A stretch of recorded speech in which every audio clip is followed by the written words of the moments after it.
One job, Blue. You had one job. And we're live, I think. We are live. We're live. Are we live? It didn't show up yet. We're live. There it is. It's live. There it is. There's no lag in YouTube. We're live. All right. Hello, everybody, and welcome to another episode of Live Coin Q&A. Want to give a big special thanks to the panel members tonight. And special thanks to everyone that's in the chat and for those who sent in emails with photos for us to go through. As you could see, we are missing a couple panel members tonight. Good old Shay. Who better not be in the chat. He is on vacation this week. So he is not going to get access to the show. He's on vacation. He might be in chat just hanging out. And Mr. Chris Rhodes is working late tonight. He's got some stuff to do, so he might be on later in the show. And same thing with Blue Ridge. He might be showing up a little bit later in the show. So you just got us 5 right now. Wah, wah. Wah, wah, wah. I know. Are we ever going to get through it without the big minds? I think we're going to be okay. They trained us well. I think They trained us well. So, with all that said, and me running my mouth and having a 17-paragraph run-on sentence, let's go through and let's meet the panel members. So, Amanda, would you like to start us off, please? Sure. My name's Amanda. My channel name is Coin and Card Hobbyist. I really like searching quarters, and I also really like world coin. she finds some amazing stuff. Very nice. Yeah, those world coins, they are so underrated. Yeah. Those world coins and the foreign coins, they're so underrated. Lots of varieties in those. Yes. An untapped market, perhaps. Well, thank you, Amanda. Paula Bloom. I'm Paula Bloom. I have a YouTube channel. I do the big show every other Sunday with Shay Hoffmaster, Mantic Coins, who we're sadly missing tonight. I specialize in errors and varieties on any coin, token, metal, whatever, road sign. I love Manhole covers. to read about them. I love to read about them. I love to pick people's brains and hopefully pass on some of the information that I learned to you guys. And I love my panel members in doing this and seeing you guys every single week, and all of you people who come and visit us and send us emails. I am so thankful for you all. That's all. Thank you, Paula. You're welcome, Eric. Thank you. Jeff Stanley. Hey, my name is Jeff Stanley, and I have a channel. It's Jeff Stanley Coins and Octane. And my specialty in the past have been nickels, from the very first ones to the current Jefferson series. But I have found new passions along the way. Indian head cents have been a big new focus for me this year. And in the past couple of weeks, I have actually been switching over to higher grade world coins. I've been learning how to trade in those, and of course varieties and world coins I've always been interested in. And so that's just, it's something you do when you're a collector. You evolve, you change interest, and it's fun learning new stuff along the way. Yes, it is. Yes. Well said. Yeah, and Jeff got himself a new set of books like 2.5 months ago, and now there's no cherry pickers to be found on eBay because of it. That's the one. That's the one. Yeah. It's him. I tore up some. I cherry picked some Indian headsets out of some. Crazy. So you're the guy. Yeah. Yeah, I don't even look at him anymore. In fact, I even and I'm gonna brag on myself a little bit. I even have a new snow variety that is attributed to me now. So that was a really neat thing for me because I've had others like smaller ones from Jefferson Nichols and stuff. I never thought I'd have one that would be, Richard Snow worthy. So that one was really cool. I'll have to show that. Maybe not tonight. Maybe I'll show it another time once I've got the coin back. That is so awesome. Yeah. All right. Thank you, Jeff. Appreciate you. Mr. Dragon of Coins. Mr. Dragon of Coins. Yes. Hello. It is Monday. It is Q&A time, and I am the voice behind the pulsating icon, Dragon of Coins. Hello. I hope everyone's doing well. I've been collecting myself on and off for about 25 years or so, been kind of pointed towards varieties and errors because I just like the fact that a part of the government really messes up a lot of the time. So we thank them for that. We thank them, yes. Yeah. And of course, the Woodies. I've really been focusing on them, got my dance go cranking.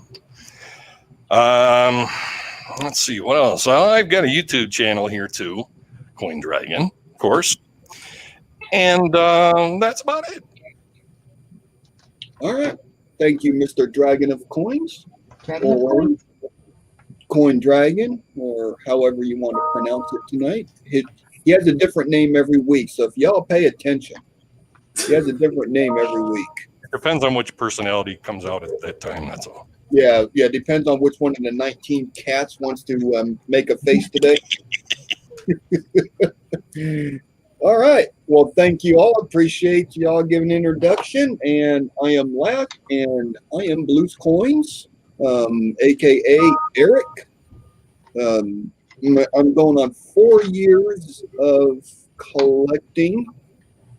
And as in a lot of us got our start with the help of Ken. So thank you, Ken, for everything that you have ever done for the coin community and us individually. Mm-hmm. So always got to give a shout out to Ken. A lot of us wouldn't even be here without him, or might have even given up on coins without his knowledge. So I do have a YouTube channel, Blues Coins. I do get some stuff on there every once in a while. It used to be better. It'll get better again. But I'm just focusing on basically stuff on my desk, and when the weather is nice, I'm outside working my farm. So I don't get a lot of time with coins anymore, or not enough as that I'd like to. But it's getting done. I am jonesing for some rolls, man. Yeah. Oh my goodness! You don't. A lot of us are. Frank, you are not kidding. Where it is, just anything from the bank, anything. It's bad. No need. Don't get me started. Oh, Wanda got her package. See. Yeah, good. All right. Hello, All right, to everybody. look at that. We're not trying to ignore you, but Via Timbuktu, the package came. Yeah, I just so happened good to to look see over. everybody. If you're ever wondering why my face is always turned just a little bit, is because my YouTube is on this computer, so I keep an eye on it, and I'm running live off of this computer. So I will be going back and forth like I got a tick. Not to say anything bad about people that have a tick before y'all start blowing me up on YouTube. I have a tick. I have a real tick. My eyebrows Don't. Well, now I'm pointing it out, so everybody's gonna look. Yeah, I yeah, do a see- thing like this with my eyebrows. Yes, I'm going to put you on big screen just so we could stare at you all night. Don't look at my tick. Hey, Paula, does that happen to be a Linda necklace? No, this isn't, unfortunately, but I do love my Linda Wallace necklace. I wear it all the time. This actually was a gift from Rocky Superstar to me. Hmm. Yeah, Oh, it's a little like half-ounce Libertad type thingy. It's beautiful. Oh, Been on a silver very necklace. And yeah, it was very sweet. Yeah. But Hey, I do wear see. my Linda Wallace necklace. Right there. Very nice. I see Ida's in the chat. Ida. I want to give a thank you to Ida. She provided the panel members with our shirts and hats, so we wear them proudly. And if you would like to purchase a shirt or hat, they are now on sale on our website. So if you go to livecoinqa.com, you can go and order a shirt and or t-shirt. get your Q&A merch. Yeah, all the proceeds to it go to our channel for our StreamYard and also to our website. Yep. And they're limited, so Buy now, supplies are limited. they are limited. And And we mine need was, to get in the, that mine was guy in the laundry, so I had to wear my old one. We need to get that guy that did the ShamWows to promote our T-shirts and hats. I thought he died. my God. Introducing. I like Jamwell. But anyway, Yeah. don't use them to clean your coins. Just saying. Now, Ed Stacker, what's happening? Yeah, Wanda yeah. T. Stacker, Mike Combs, Silver Still, Ida, Wanda, I think I said. Oh, there's my daughter, A&B McGee. That's Bethany. hi, mommy. She I have stalks me. I can't get rid of her. noticed over the last month and a half that not only are we getting people within our coin community, but we are also getting a lot of the stackers joining us Mm-hmm. and getting involved, and a lot of the silver pourers getting involved, and we always try to get involved with their channels and at least go in and say hi. So it's nice to see such a lot of people come together when you almost got the same concept of idea, coin, silver pours, they all kind of going together, and so it's There's a always lot of nice to see crossover. new people. Yeah, it is really nice. It's so Yeah. true, Bruce. There's a lot of Okay. crossover to it. So, all right. Are we ready to start? I think we are ready to start. Got a couple things for tonight's discussion, and gonna ask the panel to come up with a one line or a sentence of something to go on with the post-mint damage. So everybody speak at once. Yeah. Okay, we will. Well, you start, Blues. Okay, I will start this off, and when you're looking at a coin, always think damage first. Jacques Damage. Yep. Yeah, like Blue said, always assume damage, and then prove otherwise. Learn the minting process. That's one way to decipher whether your coin is damaged or could possibly be a mint error. And yeah. Oh, Staples. Oh. Oh, did Paula and I steal the real easy ones, and now there's We nothing did. Somebody else? Okay, I've got a sentence. Google is your friend. Absolutely. It really is, folks. You type in 1941 Lincoln Sun double die, I guarantee you're going to find listings. Yeah. And not just in the usual suspect places like Copper Coins and Variety Vista, John Wexler. You're going to get like community forums, and there's going to be people discussing this stuff.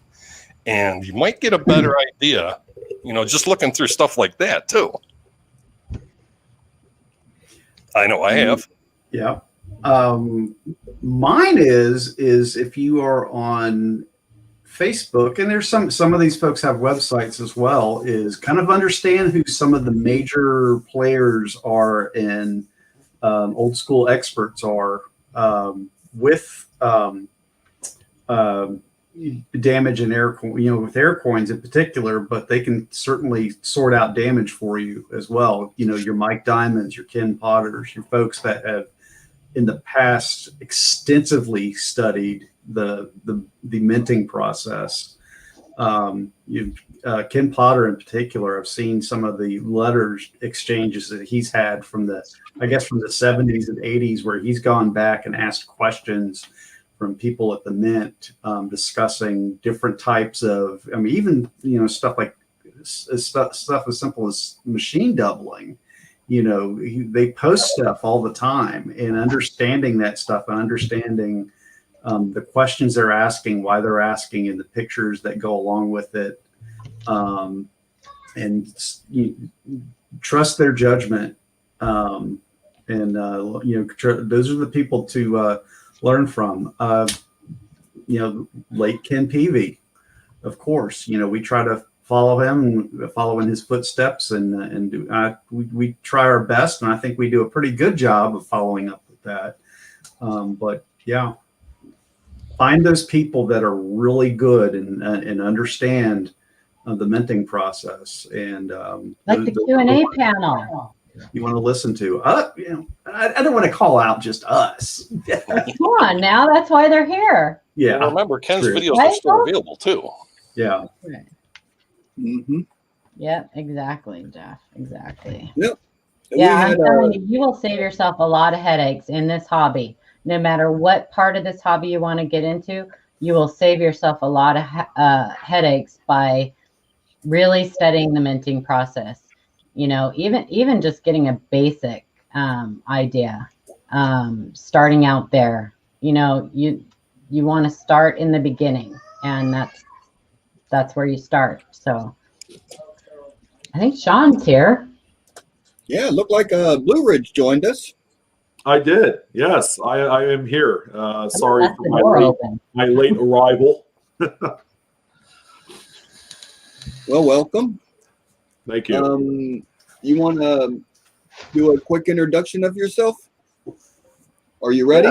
Yeah, real quick. All right. Good evening, everyone. You guys know me as Sean, Blue Ridge Silverhound. Been around the game for a little while. I'm not going to toot my own horn, but just like a lot of you, there's a reason why I'm here. It's to share in the love and passion for numismatics. Hey, Chief Stacker. Good evening, sir. I think you're a sir. But in any event, I've been collecting coins for over 25 years. Started out with my dad. He showed me the ropes and taught me a lot. And he said, you know what? Here, check out this book. Turns out it's an old red book from like 1974. And then from there, it just became ancient history, just like the whole hobby as a whole. So thanks for joining, and can't wait to dive into some coin questions with you. All right. Thank you, Sean. Any last comments from the panel? Let's get into emails. We got nothing? All right. I guess we could start with some emails. Yeah, man.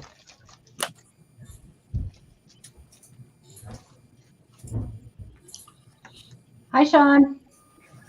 Hi, how are you? Good. No, I just look that way. Okay, I'll start the first one. Mike Combs, 1998 Lincoln Cent.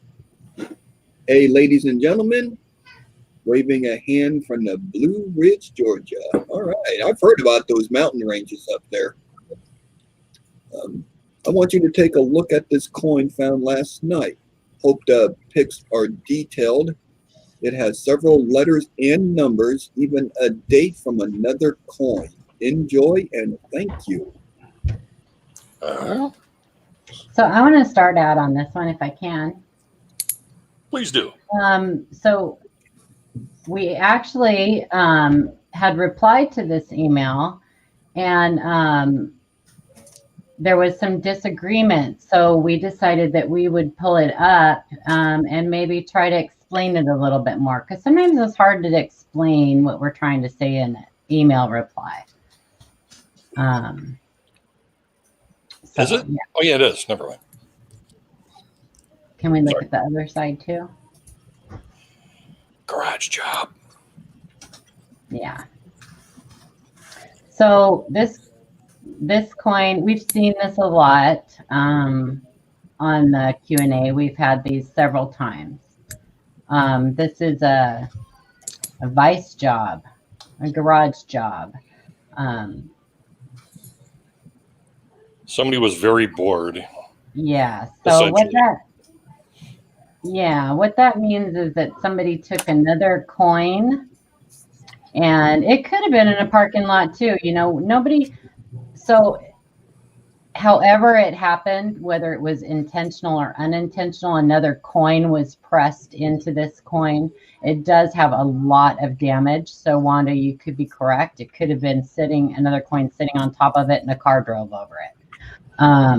I tell people a lot that trying to guess how a coin got damaged is like trying to guess what the number 9 tastes like. You know, so unless you're actually there to witness it happen, there's millions of possibilities on how many coins get damaged. But if somebody else wants to go into more detail about why we come to this conclusion on this coin. I can jump in real quick here. I can tell right away from the incused nature of the lettering that you're seeing that it's a negative image from a positive coin. When you get stuff mashed together with, that's what happens. It's a little more off-center than the ones I've seen before, but that doesn't mean it's something different. I mean, it's off-center, but regardless, it's post-mint damage. It carries no premium over face value. In fact, somebody might not even take it at the drugstore if you're going to give that to them. Right. But so Amanda, if we could go ahead. Sorry, Frank. That's okay. I would spend it. That's all I wanted to say. If we could see the whole photo of the obverse, I'll point something else out too. Seamless. For you guys when you come across this. Now you can see where you can tell that the actual rim of another coin is pressed into that. And what that tells me is that, so you know that the design rim is actually struck up when the coin is struck in the collar. So whatever was pressed into that already was struck and had the rim, you know, so it was an already struck coin because it already had the rim there. And that's one way you can tell. If this was, I mean, there's just no possibility of that happening in a striking chamber. This is one example of why learning the minting process is so important. And like Frank pointed out, the incuse backwards lettering, that's a clear sign. Because anything that, if this was another strike, a second strike of a coin by a die, by a die, you would have raised devices, just like on the original strike. Now, Sandra brought up a pretty interesting, I guess, question. Isn't stamping or damaging coins or money against the law? Okay, so any destruction of any monetary instrument, I guess, would be pretty frowned upon. The government doesn't police this sort of thing unless it's like many millions of dollars that's being counterfeited or burnt, and it's just if they're gonna look at one penny, it's probably not worth it to them to do anything about it. But yeah, Paula makes a lot of great points about being able to identify just coins being smushed and sandwiched together. I think it's more or less kind of like a curiosity to some people, like just to see what it looks like, and it's just, I don't know. They're actually quite common. If anything, keeping this example will give you an idea of what to look for in the future. It's got exactly everything you need to know about vice jobs. Is what the kind of technical term is for this sort of thing. That would be the only reason why I keep it. Yeah, and Good point. some of these that you'll come across, I mean, they are extreme. People took a lot of time into lining it up perfectly to give that reverse incuse image on it. Right. So Yeah, and that's where you come into it being against the law. If it's done to defraud, if it's done to counterfeit, change the value of it in any way, or like Blue said, there's even people out there who have fake dies. So you really need to know what you're looking for if you're going to buy anything like this. Errors, you really, really need to do your homework on those. And Coins for Amateurs made a great point. You don't want to get caught melting, like, say, copper pennies pre-83s. That would be a big no-no. No. Yeah. No, Mike, you're absolutely right. It was that was kind of why Blue led into the tonight's show with the whole damage thing, and then started off with this coin because it was a great conversation piece. We just thought that maybe we would explain it, not just for you, but for everybody. Give it a little bit more, because you are going to come across these, and probably multiple times. So I can see this becoming like a collectible something or other at some point in the future, maybe. I personally would not, but I mean, some of them are just, wacky enough that you might want to hang on to it. Again, like Mike said, a conversation piece. Exactly. yeah, I'd never purchase it because I can replicate it myself. Yeah, exactly. There are people that collect, that will do, they'll get bored with just filling up an album with, nice coins. They'll do stuff like, okay, I'm going to collect stamped cents with that from all 50 states. That's actually a challenge. That is a counter stamp. I don't think I've ever seen one from Alaska. And actually, you can actually purchase full sets of those, and they're not cheap. French Guiana. Yeah. And they actually have them where they come in a map, where they like, you can put the little cents in the state that it corresponds to in a map. Like the state quarters. Mm-hmm. Mm-hmm. So I want to give a thank you for Mike for sending this in. It helps us flow into our show, and when we're talking about postman damage, it's always nice to have a coin that goes along with that. So thank you for sending that in. Yeah. Not everybody on the panel has a vice job coin. I was trying to find mine. I got a really nice example of one, and I couldn't find it. And this coin came in on an email. So even though it's just damage postman, it's a vice job, it still helps the show because we're able to talk about it and get the information out there for the new people or the people that might not understand. Mm-hmm. And that goes with anybody that sends in an email with a coin question. Absolutely. We don't think there is, we truly believe in the saying that there is no such thing as a stupid question. So the only stupid question is the one that's not asked. That's what my dad always told me. Yeah, and one more thing about that coin. So I just want to let everybody know, Chad pointed out something. We keep counter steps, but they are still damaged. That's absolutely true. But now, even if that coin that we just looked at, if somebody at the mint did that at the mint, it is still post-mint damage. Just because something happens at the mint does not make it a mint error. Exactly. It's still anything that happens after that, the last strike of that coin, the last strike of the planchet, and it becomes a coin immediately within that whatever it is, millionth of a blink of an eye. Once that coin has that strike, anything after that is post-mint damage, including packaging errors and things like that. Those are not mint errors.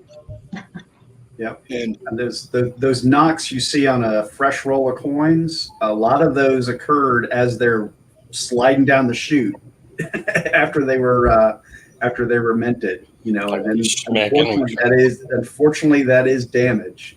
100%. Yep. And I think the third-party grading companies take that into account too. If you've got a mint state and it's got a tick on it or something like that. Yeah, it's glitched. I think Amanda's got the next one. Yes, she does. Click a button. Pay attention. From Mr. Adam Chambers regarding 2 new discoveries and a great piece of information. Good evening, panel. I thought I would share my Wexler new discovery letter with you. I had 2 new discoveries, a 1941 DDR and a 42 DDO, which are double A reverse and double A obverse, respectively. They are going with 11 new discoveries off to Annex. The interesting part of the letter was the 54D new RPM that could not be attributed at this time. I know everyone, including myself, was wondering why Wexler's RPM section after 1950 was incomplete. Well, here it is, the reasoning behind it. Thought this would be some good information to share with the coin community. And thank you, sir. Adam Chambers. So for those of you that don't know, if you send a coin in to Wexler, whether you think it's a new discovery or you just want something attributed, this is what you will receive. It could take months, but this is what you'll receive from them, and it's pretty cool. So, I'm going to mute myself. And Paula's gone. I'm not reading that whole thing. Whoa, that's kind of tiny.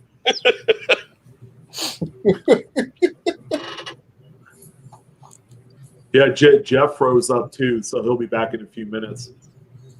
Yeah, look at that. Dropping like flies. Cannot find out. Look out! A 17-paragraph question came in, and no one's to be found. And Jeff is gone. We just lost the whole panel on this one email. I see. Okay. 1954 Lincoln cent is possible RPM that cannot be attributed at this time. Quite a few years ago, the late 1990s, the Wexler files started to become too large for a single person to manage, and I recruited 3 other people to help with the variety part of the files. NCADD president Mike took on the task of attributing and maintaining the Wexler's RPMs and the over mint mark files late in 2012. Bordeaux, where's my glasses at? Crap, I can't even see it with my glasses. Okay, let me see. Mr. Bardorn was diagnosed with terminal lung cancer and had to cease doing the RPMs and OMM varieties. He passed away in January of 2013 while still in process of those files. Tim, I am not going to even try to pronounce somebody's last names. Yeah, there's A friend was instrumental in obtaining these files and was anxious to take on the job of becoming the new RPM attributor. It was quickly discovered that there was a huge gap in the field. The problem that was, oh, I lost my place. Holy crap. yeah, that's I had a feeling that was going to happen too. That is really small. Sorry, guys. I'm trying to focus on this thing. It can only get so big on the screen. So, Well, then again, they can always, pause it and read it too. So yeah. Yeah, there's 63 of you. Might read a little bit better than me.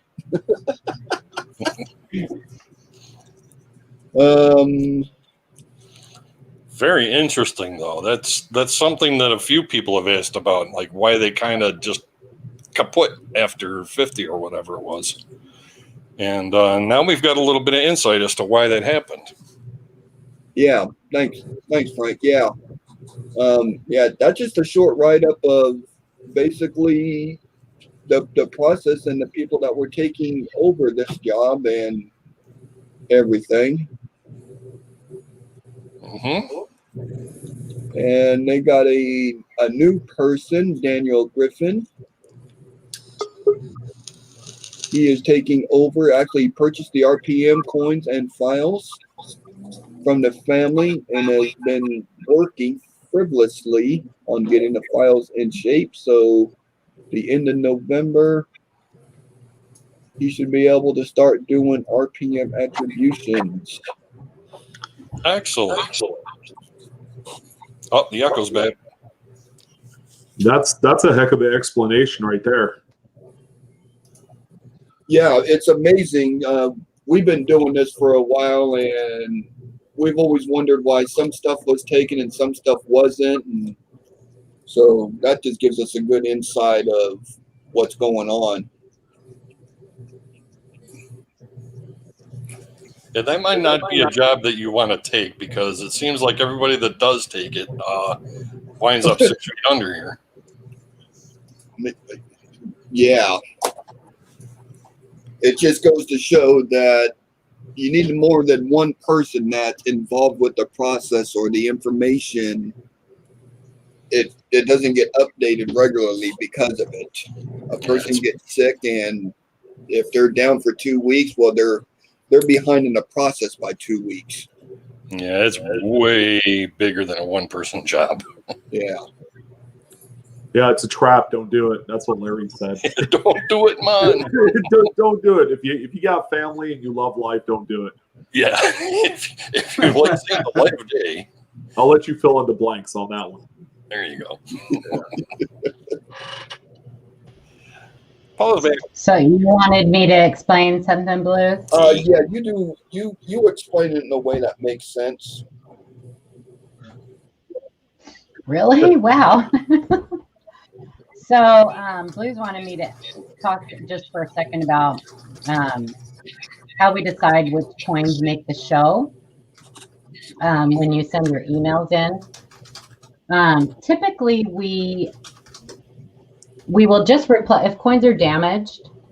We'll typically just reply to your email, and those won't be put in the queue for the show unless, like the one we showed, was a good discussion topic. We picked it as, it went along with our discussion topic for damage.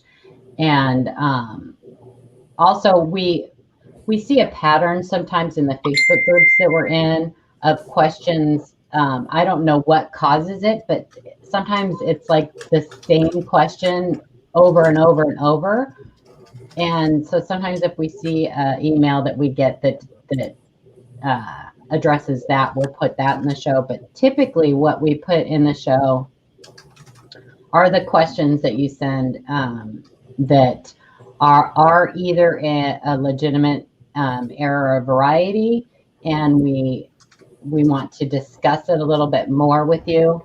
I'm trying really hard, Blues. I'm not doing a very good job of explaining this. So if we can reply to your email and give you a complete answer using text by a reply, then we will do that. But sometimes coins need a further explanation, or we'll use them because we think that the people, you guys who are watching, can learn something from it. So does that make sense? I don't think I'm making very much sense, but no, I think it makes good sense. I mean, that's what we're here for. Yeah. You know, is to show I'm sorry, could you stuff repeat that, please? spark conversation. You made more sense. Sometimes we get a lot of emails that we want to put them like all in the show, and we have to kind of just select. Sometimes we don't get so many, so we can put them all in. But we are getting more and more and more all the time. So Could you say that again? I didn't quite catch it. we're getting more and more and more all the time. No, the whole thing. No, never mind. Oh, okay, never mind. I hope that means I could have turned my. we aren't playing favorites. We're not playing favorites with anybody. So Yeah, thank you, Paula. Someone asked a question about that, and I saw it on the thing, and that's when I wrote the note. You explained it in the past, so I figured you were a good candidate for it. So. Oh, Sandra said, I wonder who saw my penny with the vine in the reverse. Felt disappointed, like I shouldn't. Don't ever feel like you shouldn't send. If you have a question, if you have a question, we like people to try to do their own research, a little bit at least. And we do have lots of references on our website. We should do an 8-hour session. Oh my gosh. We have a lot of references and resources on our website. But if you've looked and tried to find the answer and you can't, that's what we want. That's what we're here for. Absolutely send us pictures. We have a Facebook group too, Coin Q&A, that you can post pictures and questions all week long on there. And one of us or more than one are always on there answering questions. So don't ever feel like you shouldn't send something in, Sandra. That's what we're here for. And Sandra, I saw that one, and it was sticky stuff on the reverse, glue or whatever. That stuff fooled me all the time when I first got started.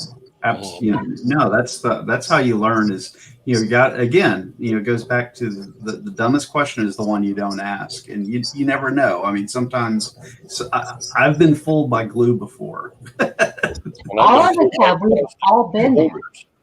We've all been there. We didn't start out knowing about coins. We've all been there. We've all seen things like that and asked the question. And I guarantee you, I've said it many times, if you ask the question, there's going to be 10 other people that have that exact same question. They just didn't want to ask it. Bingo. Yeah. And also remember, us as panel members, we come across coins, even with the research that we do on them, we still reach out to our fellow panel members and go, this one's got me stuck. So someone out there is going to have more knowledge than you and be able to at least point you in the right direction. So there's coins that even we get that we are sending back and forth to our panel members going, I'm lost. Yeah, I don't know how many times I've posted something in a little private chat stream or something that we're running, and these folks have pulled my bacon out of the fire over something. It happens. Yeah, well, if you've got a question about something, and like has been said, a lot of people are probably thinking the same thing. Be the first one, Yeah, absolutely. This is You know why there aren't as many DDRs as DDOs? Because a lot of people only look at the obverse of the coin. And That's there you my go. opinion. Sorry, Sean, go ahead. I forgot what I was going to say. Thank you. I'm sorry, dang it. I did it No, again. what I wanted to say On the that last word. this is a hobby that continues to yearn for more education. I've been doing it for a while, but I will tell you, and I've told everybody, even on my channel, that even the seasoned veterans, okay, they don't know 100% of everything that comes to coins. You know, I'm still learning. Jeff's still learning. Good old Dragon's still learning as well. Ken Peavey's still learning too. Yeah. Even Wexler is still learning. I mean, don't be fooled. This is a continuing, evolving hobby, and everybody excels in one thing or another. We all come together as a group to tackle. If we can't get it for you, we certainly know someone that has the answers for you. So there you go. That's my words of wisdom for the day, for the week. Words of wisdom, Lloyd. Yeah. Well, subhash, let's see, who asked that? Stuart Pritchard, if Philadelphia makes so many errors, why are there are PRPMs? There's a beautiful one on the Jefferson nickel. There aren't any on the Lincoln cent because they only put the P mint mark on 1 year, the 2017. And as we have talked about before, RPM stopped after 1989 because they started adding the mint mark to the actual master hub, or master die. So there aren't any RPMs after that. RPMs are only prior to 1990 when they put the mint mark on the working die separately.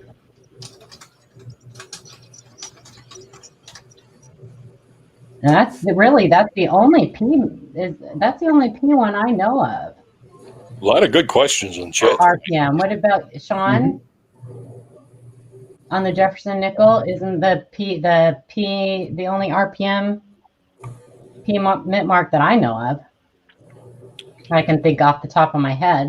Well, if you included the wartime silver nickels, Yeah, that's what I'm talking about. That's the only one I could think of. Yeah. Where you actually have a physical P min mark and an RPM. Even the nickels from the 80s. I mean, you don't find RPMs that much from that era, anyways, unless it's all Lincoln cent, and those are few and far between. So yeah, it's so minor. So minor, yeah. Ruh-roh. Nope. Looked like Jeff hit the wrong button again. All right. Looks like we got an email ready. I'm gonna have to go see what Sophia's talking about. I'm not sure. Oh. Jeff's not playing with the mouse. Yeah, that was me again. I'm glitchy tonight, folks.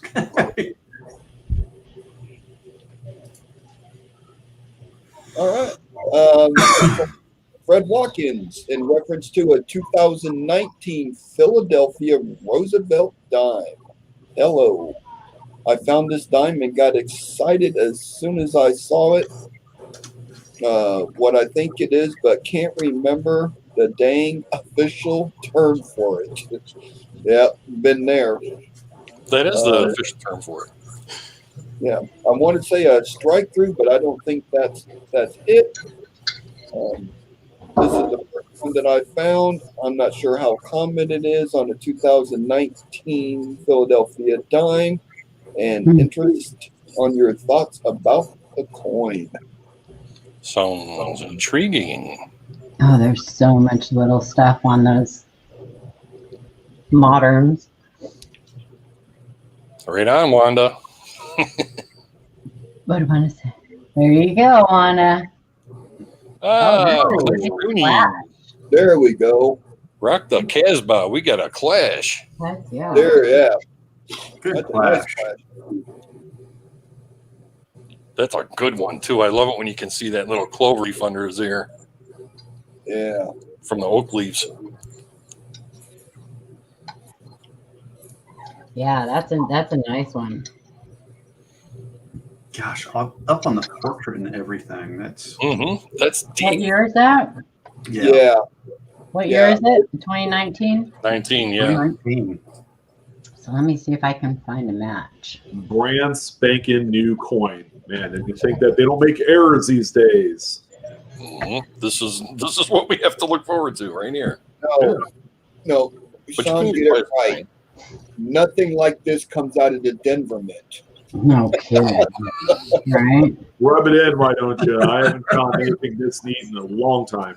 Neener. Yeah. And don't feel bad. All I get up here are Denver Mint coins. I was getting all those when I was in Texas too. I was like, "There's no RPMs. There's nothing. What is wrong with these coins?" Yeah, look at that's beautiful clash. Seen on both sides, man. I love it. So I actually found it. I'm going to share my screen. What a great. What'd you do? Look at it. Mad? Of course I did. All right. There it is. Y'all are just quicker with the keyboard. And actually, this one might not even be an exact match because I don't see it behind the head. Very cool. Oh, no. There it is. There it is. Yeah. Wasn't there something behind the head too, or did I know? It was kind of behind the ear. I don't think was it behind the head. But I this see it. one, Little clover leaf looking thing. it shows that there's also on this one. It shows there's one on the reverse too. So I don't know if we checked the reverse real close. Yeah, she had something on the reverse of hers. Real good going through pluribus. Yeah. So this website is called Mad Die Clashes, and this is a great place to look up things like that. There's actually like overlays, so it has the 10-cent overlays. More rare. Right there, you can see the dime overlays. So you would see What corresponds to what? Yeah. I yeah. love This is definitely a good site to put in your toolbox for sure. Make a bookmark folder, call it coins, and slap Variety Vista in. Yeah. See right through pluribus, you can see that really good over there, and then so that's actually a really good match to that one. Yeah, I talk about it all the time, man. Cool factor. Let me guess. That was a Philadelphia too, wasn't it? Of course. Of course. We did have some feedback last week, you guys, that we talk over each other. Oh, thank you, Amanda. So it's probably me. I'm probably I already know I'm guilty of that. I'm horrible about that. So I need to work on that more. But thanks for that feedback. I can't remember who said it, but it is hard when you have this many people not to talk over each other. Just saying. Yeah. Raise your hand. There, Tyler. Yeah, definitely a keeper. Mm-hmm. Showing my sticker. Wanda got a sticker. Wanda got a sticker. Yeah, that claim was actually really decent in really nice shape too. So that would be worth a few bucks. Yeah, I would definitely hand to that clash. It's just, again, cool factor, man. It's just really nice. Yeah, you're not going to get rich on it, but it's very cool and it's worth a few bucks. If anything, it'll get you a nice lunch at Subway or McDonald's. So Right? there's the upside for you.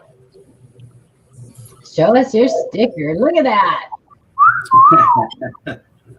That's Awesome, sexy, Wanda. Blue Ridge Likey. That's sexy. Oh yeah, did I mention if you order a t-shirt or a hat, you'll get one of the stickers? Hey, several. that? Oh, look at that. Oh, she's got it on the corner of her TV. How funny. Awesome. Where else would you put it? Oh, that's Awesome. wow. I'm the only one making a weird face. That's what you see in the picture. Come on, Wanda. Help a sister out. You're setting yourself up there. Yeah. Okay. It is super.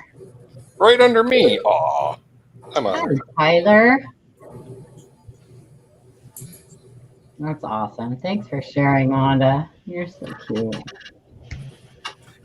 From I know. Red Watkins, 2020 America Samoa quarter. Hello, I just found this today while searching. I originally pulled it off because of the feeder finger area on the reverse, but then saw the features on the obverse marked with arrows, similar to the features of the bats on the reverse. Wanted to share and get your thoughts. Thanks.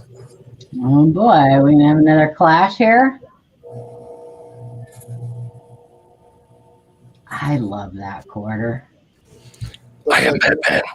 I do too. You should see it. Definitely see it in the 5 ounce. Wow. What are we looking at? It's a P. Those are feeder fingers. Ooh, yep. Yep. Feeder fingers. Either that or just wacky heavy polishing. Because I've Yeah. seen them look like that too.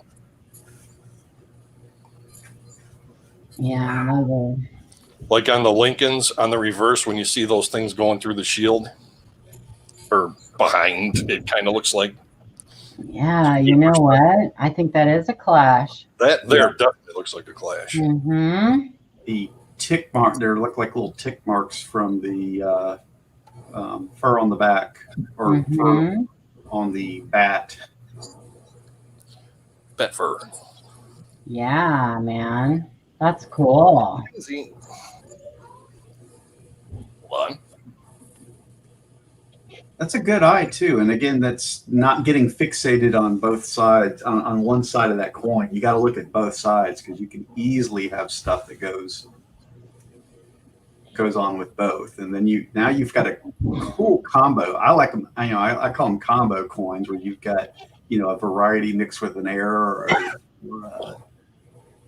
Yeah, I don't know if they have I don't think they've got one for that. I looked. Yeah, so I would encourage you to go to who was that? Kevin? I can't remember who sent that in. To Kevin? Watkins. Fred. Go to Mad Die Clashes. Amanda put the link in a little while ago. And there is a spot on the left for submissions. They don't have one of those listed on there yet. So that would be an amazing thing for you to submit and maybe get your name on that website. Get you a little notoriety there. That's how we're going to continue to grow the hobby, you guys. Find new finds, all kinds of stuff. So keep this hobby alive. So I would really encourage that. Yep. And then let us know how it comes out. Yeah, we get shout outs constantly on the Facebook page from people that have successfully submitted coins, whether it be Variety Vista, copper coins, Wexlers, and it's neat to see those come back, especially with people we see on here every week come back with their own attributions. TMTL, what does that mean? It's fun to see your name up on a web page.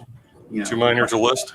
Oh, too minor to list. I don't think so. Not for that. Not for Mad Die Clashes. I think you'd probably be excited to have something new to list on those, especially on those back quarters. Just take really good pictures for Mad Die Clashes. But I know. Yeah, I hate that too minor to list. And observe proper orientation. Yes. Yes. Sorry, I'm like slow tonight. What is TMTL? I know what that is. Oh my God. Okay, I'll read this one from Edward Jacobs regarding nice greaser found. Here's a pic of a 2000p penny. Nice example of a greaser. Just thought y'all would show a great example of greaser coin. Hard to believe that much dye grease would do this. It's amazing to me. Well, Hmm. the U.S. Mint is a manufacturing facility, and you're going to get all kinds of detritus and grease and God knows what else crammed up inside those suckers. So, oh yeah. Now that, yeah, This one tripped me up at first, Frank. This one really did. kind of looks like it wasn't struck up enough. But that would not look like that, I think. Yeah. It's just on the reverse. Oh. Boogity. I think there's an uppers. Hey, Art Ring. How's it going? Oh, there we go. Yeah, I've got one almost identical. I think I got its twin. I think it's awesome. That's really cool. Mike D, I'm looking right now. Where it is. Oh, there's a reply on that, Mike. Oops. So what I always keep in mind on these is if the center is struck up like that, then and it's weak on the around the perimeter or the sides like that, then it's probably grease. Yeah, in the I think it's fields. got a little rim cud down there at 5. Cuddly. Maybe. It was in a bottle. Down there at 5 o'clock.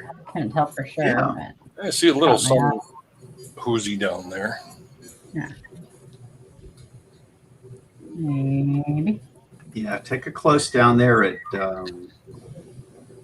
Struck their fingerprint. 5 o'clock just in case.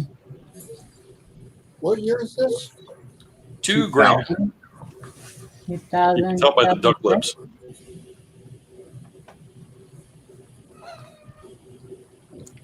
Oh my The God. one way to tell that that's not a weak strike as opposed to a grease strike, a struck through grease, is that the rim on a weak strike or die adjustment strike, which are hard to prove, but on a weak strike, the rim would not be struck up that well. So, Yeah.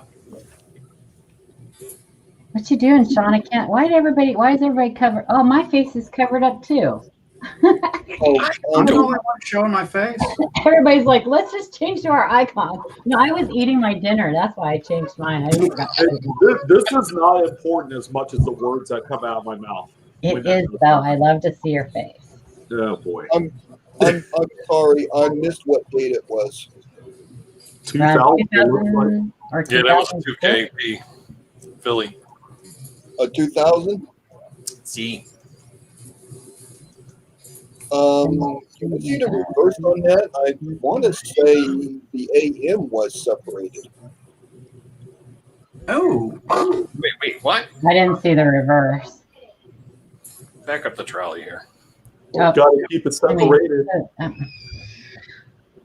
No, you can see the FG's far away from the building there. Yep, that's a close. Yeah. Yeah. Okay. And the A is closer to the second T. Just the effects of the greaser then. Yeah, good checking, though. I didn't even look at the reverse. Is it a class? Yeah, I was looking at that. I'm like, wait a minute. Turkey soup, Eddie Jams. Turkey soup. Something not right. Something not right. Shot me. Actually, what tripped me up when I first looked at this particular coin was when I was looking at the pattern there, the striations. Mm-hmm. It didn't. It hadn't computed yet that the middle was, the memorial was fully struck up.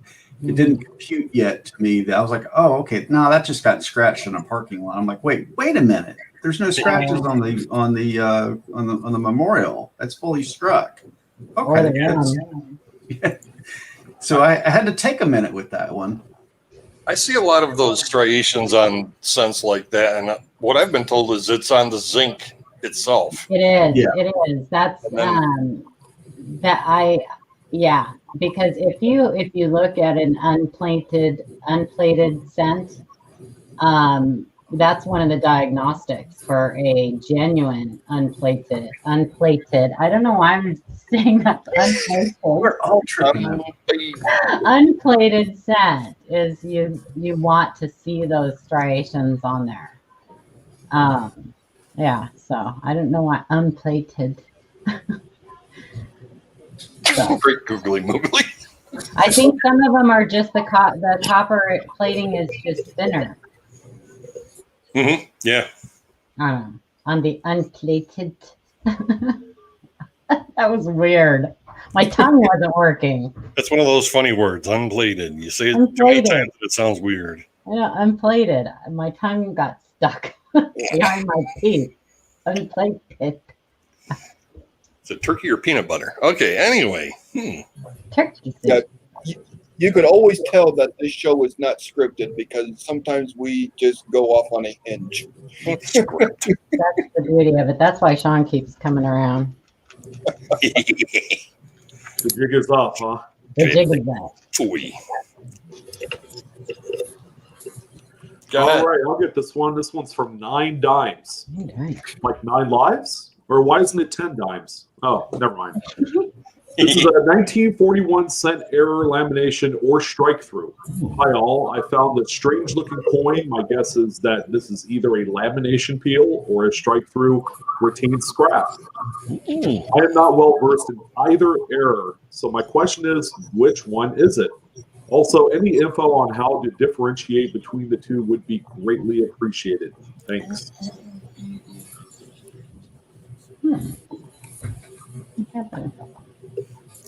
That's a lovely little wheat.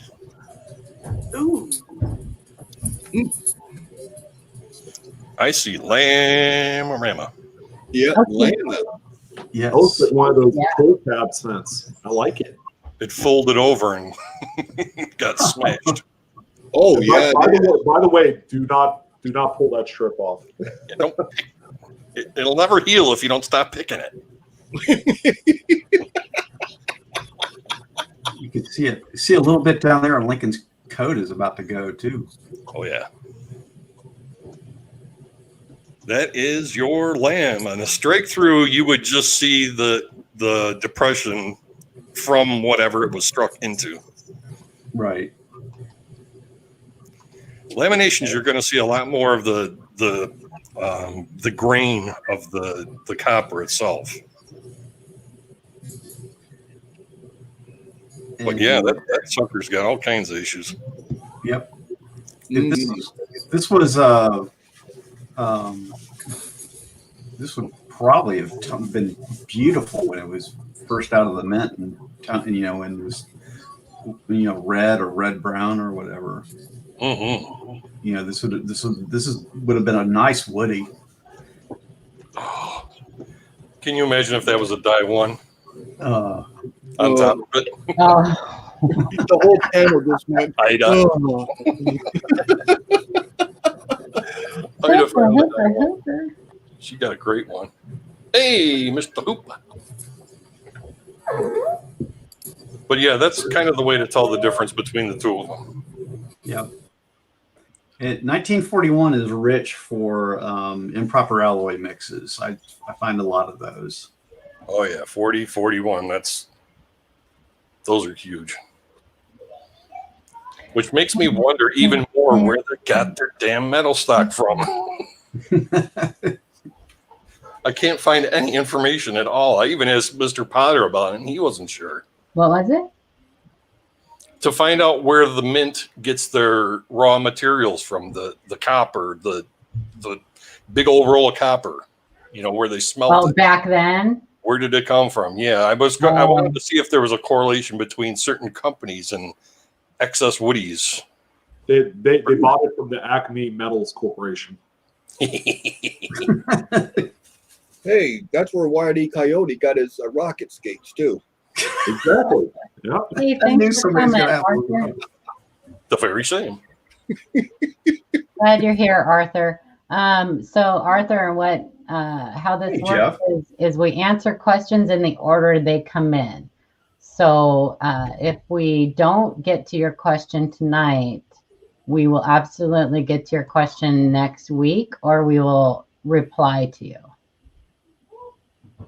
Have no fear. We don't ignore anybody. Well, almost. We are generally harmless too. Generally. Yeah. Well, the dangerous one, Chris Rhodes, isn't here tonight. So. He's our problem child. I miss him. I am the one who knocks. I miss him. So that 9 Dimes wanted to know the difference between a lamination and a strike through. Mm-hmm. Was that addressed? See, I don't know. What's the difference between? Well, a lamination is, like they said, it happens from an improper alloy mix or a contaminant getting into the alloy, and it's a peeling. It's a peeling of the layer of the alloy. A struck through is when something gets between the planchet and the die, and you can actually have a struck through lamination peel. But a struck through is when something actually falls out or gets between the planchet and the die and gets struck into the coin. So it'll be like an incuse image into the coin. that's interesting how it's writing up on the rim like that. That is cool, huh? Yeah, and it's got my I think gears it's got turning. a little bit of a. I think it's got a little. It peeled up a little bit because I think it actually may have come from like the right side of that. On the rim. Yeah, Yeah. I think you're right. Maybe through circulation, it got a little bit. Oh, geez, yeah, 41. Jeez, that's 80 years old almost. Mm-hmm. Oh, Eddie. Yes, it is appealing. Yeah, when Paula said that, I was like, oh, yeah, it is likable. But no, she meant peel, like orange peel. Ken used to say it was like a cuticle. It looked like when your cuticles peel. Yeah. Well, as far as like, sometimes laminations are gone and all you have is the depression left from it. Being able to tell those from struck throughs can be challenging, but as for the most part, if you've got a missing lamination, you'll see a lot more detail inside the groove or the pit or whatever's left behind than you would on a struck through, because there's going to be no design there. That's an easier way. That's what I use to tell the difference between the two. Anyways.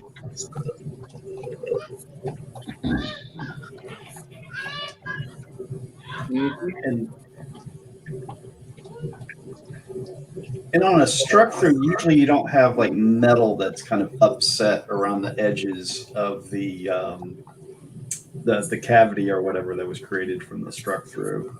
True, right? Everything's lamination, it'll look a little peely, like you see right there, where it's kind of sticking up a little bit.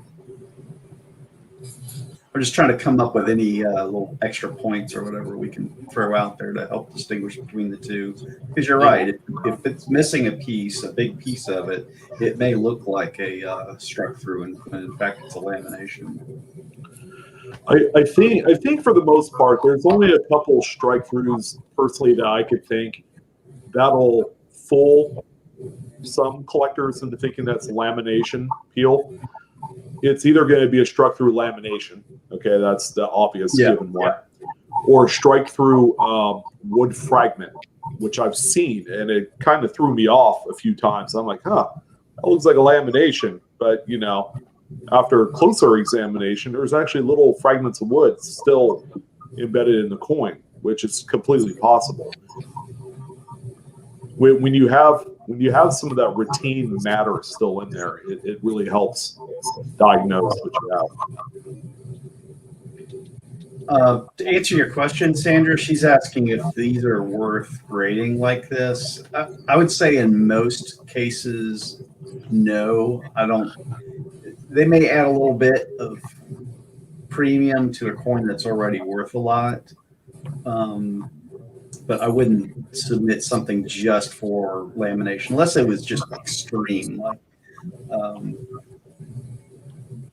maybe the like a whole half of the side is missing, or Yeah, just to be clear, the hierarchy of error coins, laminations are one of the most common and strike through. So unless, like Jeff said, it's a major lamination that affects, probably 60-70% of the coin, I would say it's probably not worth it. Otherwise. Eddie, what are you referring to? Are you referring to Lincoln cents, like mid-state examples, or? Oh, sure there are.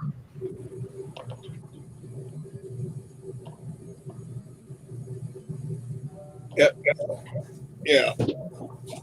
We're addressing questions in the chat.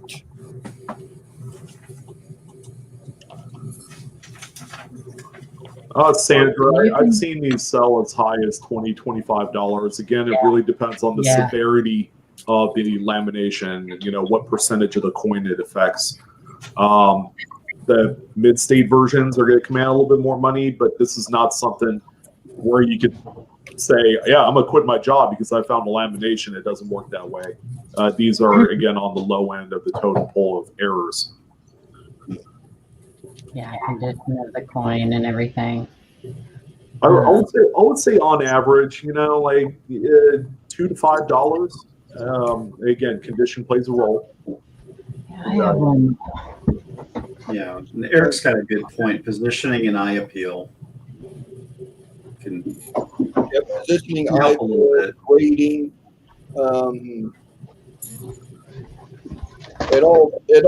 It all goes into basically what someone's going to pay. If someone's looking for that type of lamination for their collection, they might pay up a tiny bit for it, but that's a $2 to $5 coin, and great keepsake, great to keep in your book.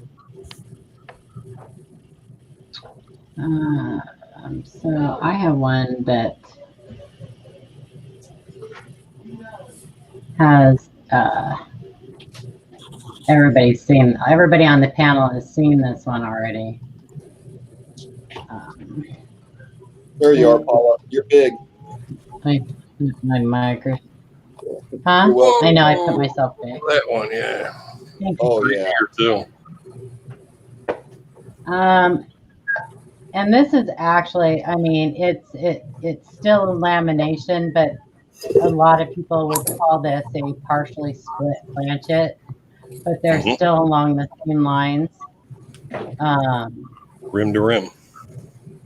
Yeah, so they're still along the same, just bad alloy mix. And So I guess that double dialed doesn't mean anything, huh?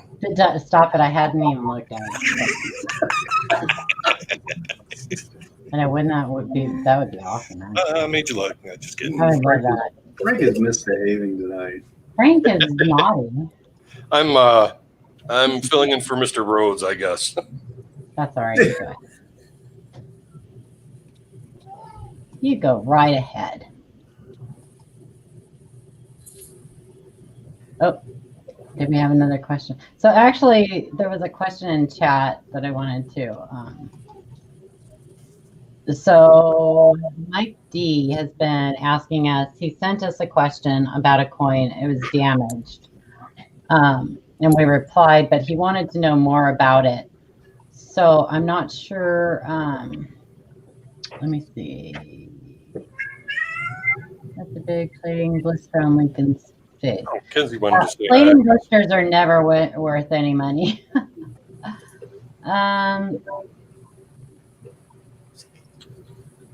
Yeah, Mike, because I'm not, typically people, if they want to know more about a coin that they send in and we give them a reply, they send another question in the email. So I'm a little bit perplexed. Did you want us to show your coin and talk about it?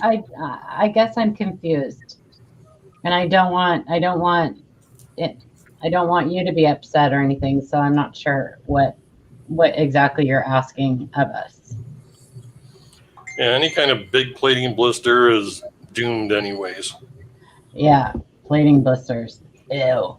It's already gotten into the zinc, and that zinc just rots from the inside out. Yeah. It's kind of like the equivalent of rust. It's like a cancer that, it doesn't matter what you do, it just continues to eat at the coin. The modern copper-plated Zinkans are not long for this world, that's for sure. No. You compromise that copper plating, it stays numbered. Let's see. No, no, there's a different Mike. Mike D. We were talking to a different Mike. The coin is too big and image is too big. Yes, please. I'm still confused, Mike D.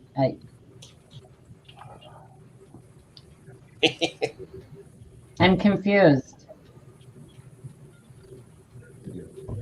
Yeah. He sent us an email, and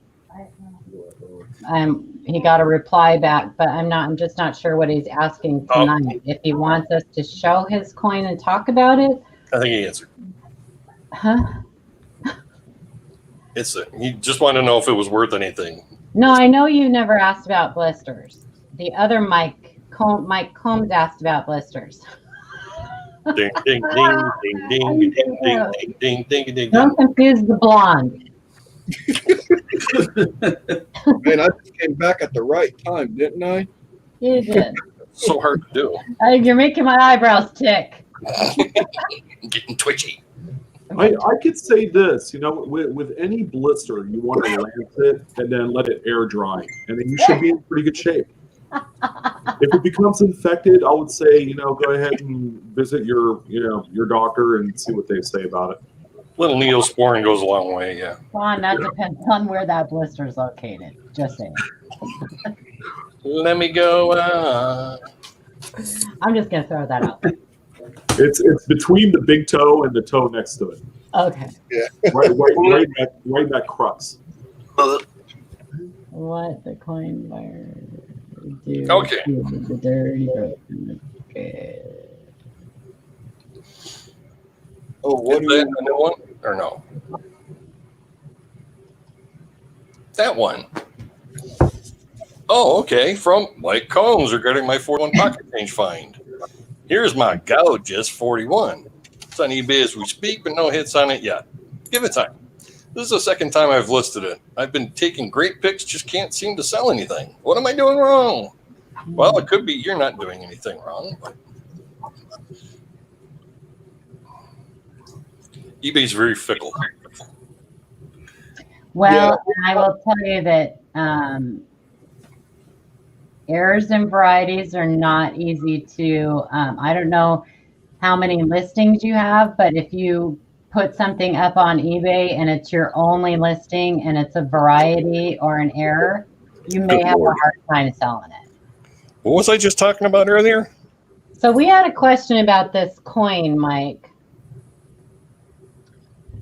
The original, I would like to see better full obverse pictures of this coin. Is there any way that you can take a good full obverse picture of this coin and send it to us? Because the obverse and reverse pictures that you sent us originally just look different than the close-ups.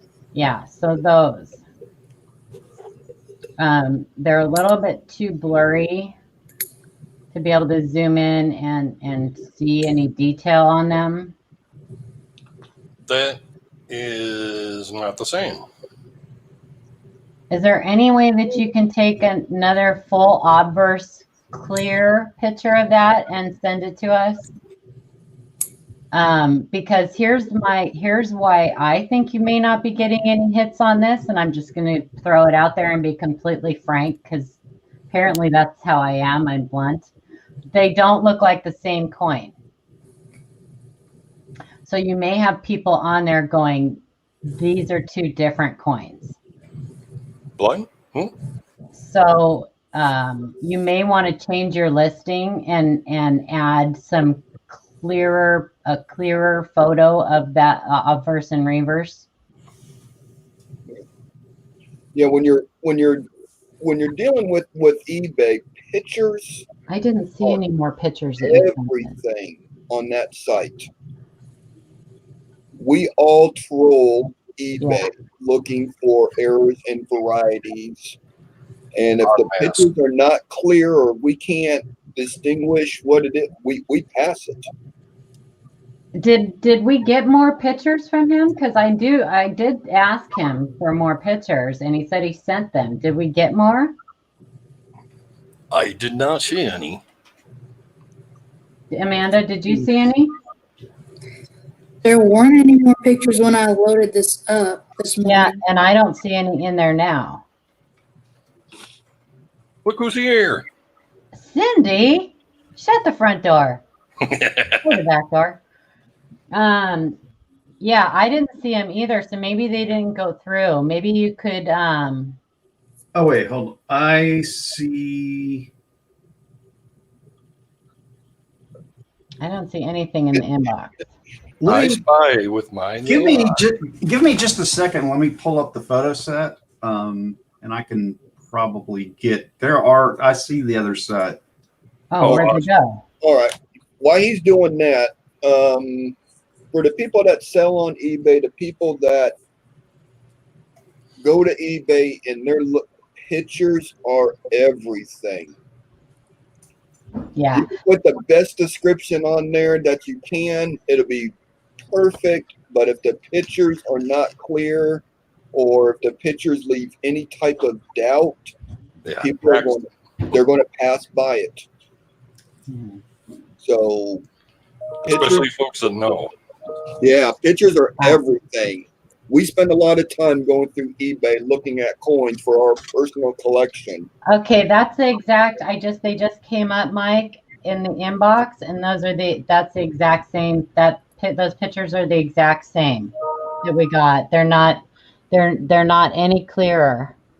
Yeah, I mean, to be honest with you, I'm not seeing from these photos. I'm not seeing the doubling on the coin. Not a full shot that I'm seeing on the close-ups. So that's why I'm asking for a full. Yeah. Well, that's my problem, Mike. If it's the same coin, I'm not seeing the doubling on the full shot. So it's just not showing up. More light would be good, or would help. Yeah, the set that I'm going through, there's not a full obverse, full reverse set. Because and I understand that the coloring can be different just because of the lighting may be different. I don't know, but yeah. That might be throwing people off too. That's exactly. I mean, I looked at it and I immediately went, that's not the same. Those aren't the same coin. So I wouldn't touch it. And also, like I said, if you only have one.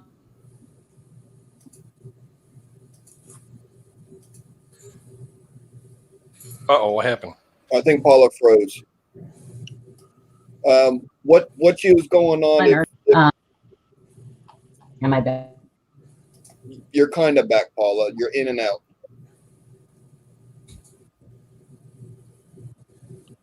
Give her internet a second to catch up. Eddie made a good comment in the chat. It can be frustrating trying to get clear in focus photos. It is something I deal with all the time. Yeah. So just gotta keep working it.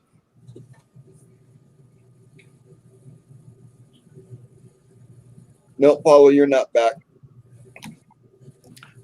Hey, Mike D, if you sent your images earlier in the day, I'm not sure when you sent your email, but if you sent it earlier, we could certainly get to that. We have to go in line in which we receive the emails. FIFO. Yeah. Okay. I like those close-ups, though. I'll tell you what. I was just talking about a 41 die 1.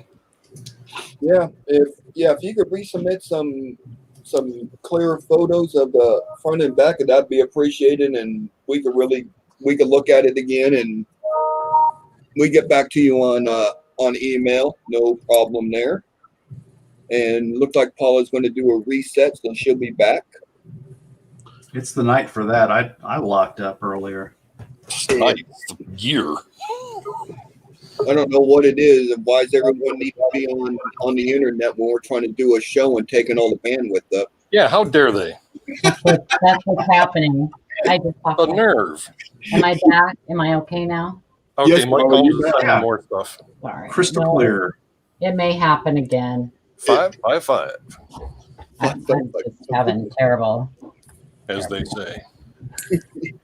Hey, Eddie, you make a great point. I think a good rule of thumb when you're imaging coins is the contrasting between the actual coin color and your background. So if you're like the image that Mike had sent over with that brighter white background will make the coin appear a little bit darker. It might even mess around with the actual focusing too on there. So try a background that's a little bit darker, maybe a gray or a black, and see if that works out a little bit better for you. Yeah. I do like either black or true neutral gray. I've always been told, photography class, everything else, true neutral gray is the best background for pretty much anything. It's the same gray that they tell you to use that if you're trying to sell your house and they tell you to paint your walls. It's called realtors call it agreeable gray. I like that. Yeah. But we sold a house 2 years ago, so I remember that vividly because we Right on. we had just painted the house the year before and spent a lot of money doing it, and we liked the colors that we had painted it, and then somebody came through and wanted to paint it again gray. Yep. Actually, my old house had gray siding like that. So I'm gonna pull up real quick, you guys, if you don't mind. I'm gonna pull up a picture of Mike B's coin, just so that we can clear this up. Go for it. Hang on. Let me see. Here we come.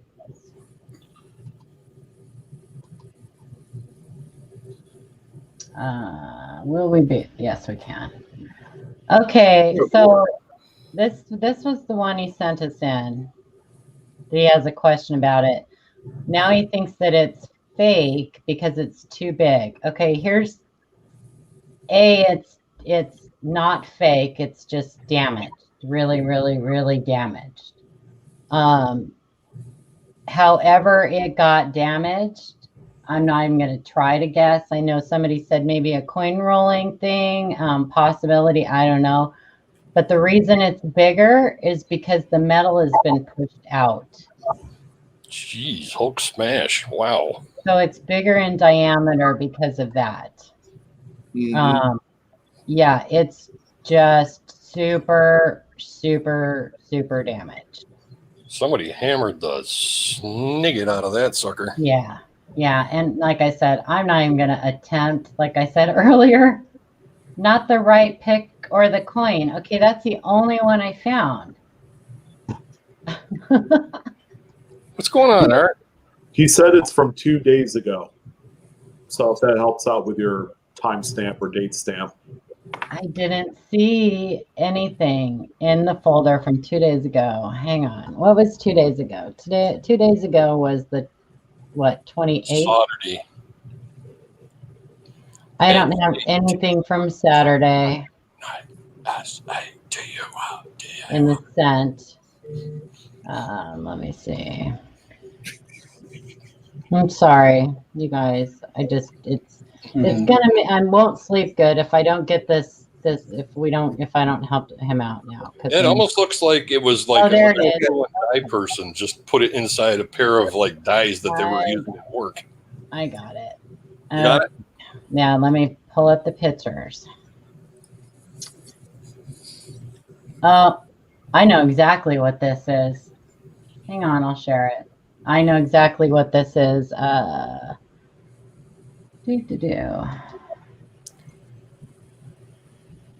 Share screen. Share window. Yeah, disco lights would be great. Disco. So, What the what heck? this is called the Texas scent. You got it. And you can actually look that up on the internet, Texas scent. Why they did it, I'm not really sure. It's been do. a while since I've read about them, but I know that they like put them between leather and like hammered them out or something. You do, Frank? Yeah, that's to get the copper off it, get the plating. Okay. For whatever reason, I mean, copper's really not that expensive right now, but Well, this people is took to it. this actually looks like a copper scent. I'm not sure. I can't tell the date. No, 93D. Okay, 93D. So yeah, and nobody really, when you think about it, why would somebody want to counterfeit 1993D? Yeah, come on. Yeah, it's just a like colloquialism. I was so For what they do confused, to it. Mike. I'm so sorry. Yeah, Texas scent. I'm not sure they completed, because they do typically, you do see them without the plating on them. I got a good link. This one doesn't look like it actually had the plating removed. I don't think they got to that process yet. I got a great link. Do you? Perfect. Yeah, Lincoln Cent Forum. They've got a big discussion on it. There you go. Does that help, Mike? Thank you, I Frank. hope that helps, because I would I not have been able to appreciate that, sleep tonight if I hadn't worked through that. I was so confused because I was looking at his other email. I'm like, wait a minute, what? Hi from Mexico. I'm Frank.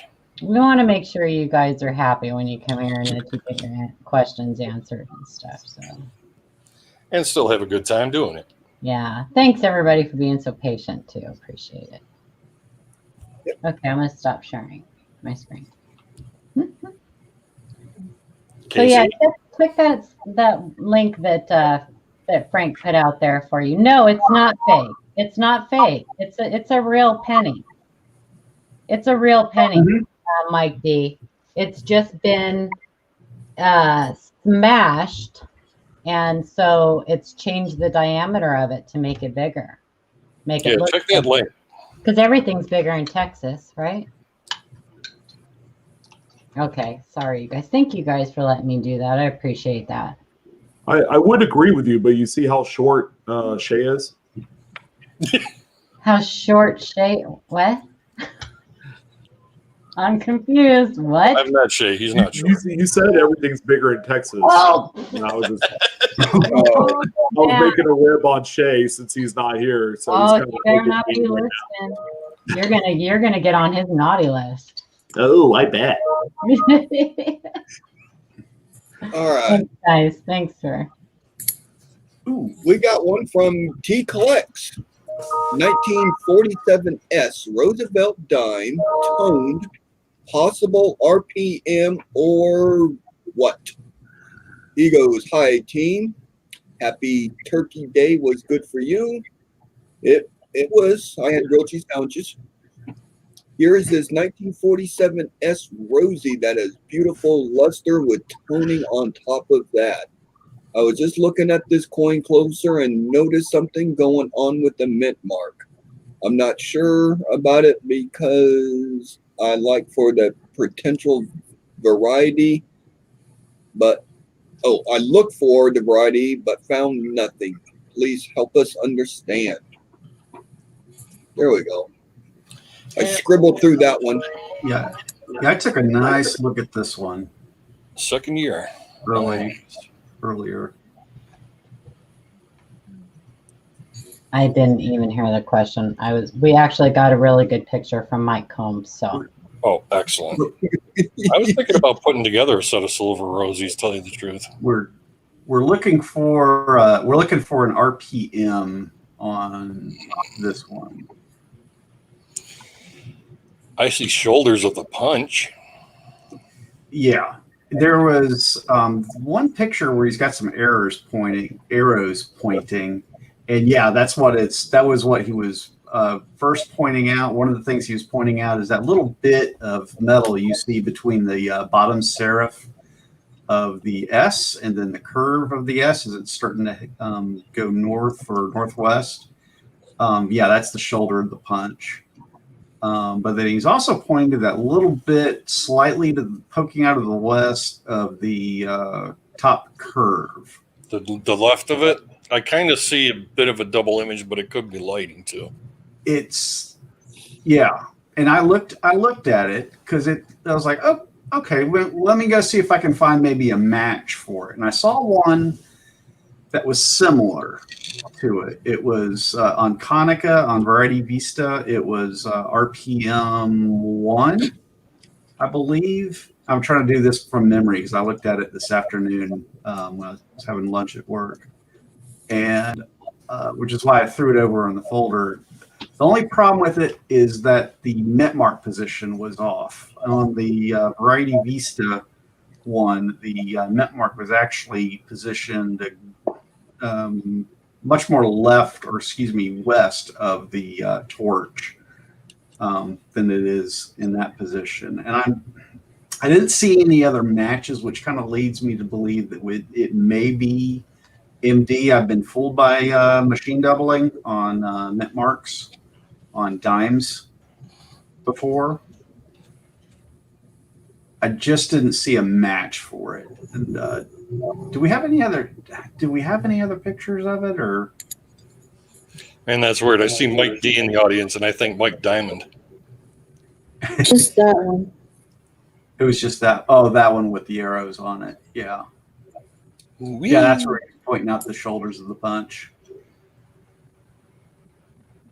I'm just not seeing a match for it. I kind of would like.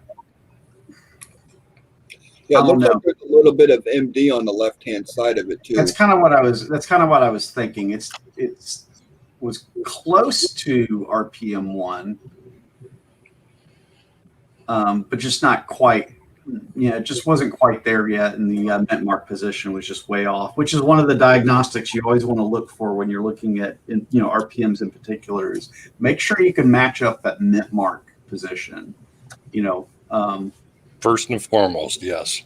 Yeah, that will help you decipher that. You could see the left side of the torch has MD, which will obscure the mark a little bit. You can see the left side of the bottom of what's that, olive sprig that goes between the U and N there. You can see a little bit there as well. Yeah. Yep. Good eye catching that stuff, though. You got the right idea. You're looking in the right places. Yep. I mean, when it's an RPM, it's going to show up right there. when you see one, you'll never forget it. Yep. Like you'll never miss another one. Just like die doubling. I mean. Hi, Jewel. Welcome. There's the shout out. Yeah. Jewel, we've been waiting for you right here. Jewel, guys. Hi, Jewel. Hi, Jill. Looks like it's being attacked by little tiny green Star Destroyers. Yep. Okay, let's go back to. Let me hit this link. I think that's the link I want. All right. Just real quick, seen a big influx of people in the chat, and just want to say hi and welcome. If you're new to this channel, I hope you're having a good time. Please subscribe, like. We've got websites out there. Is Cindy still here? I don't have the information brought up. Yeah, Cindy's here.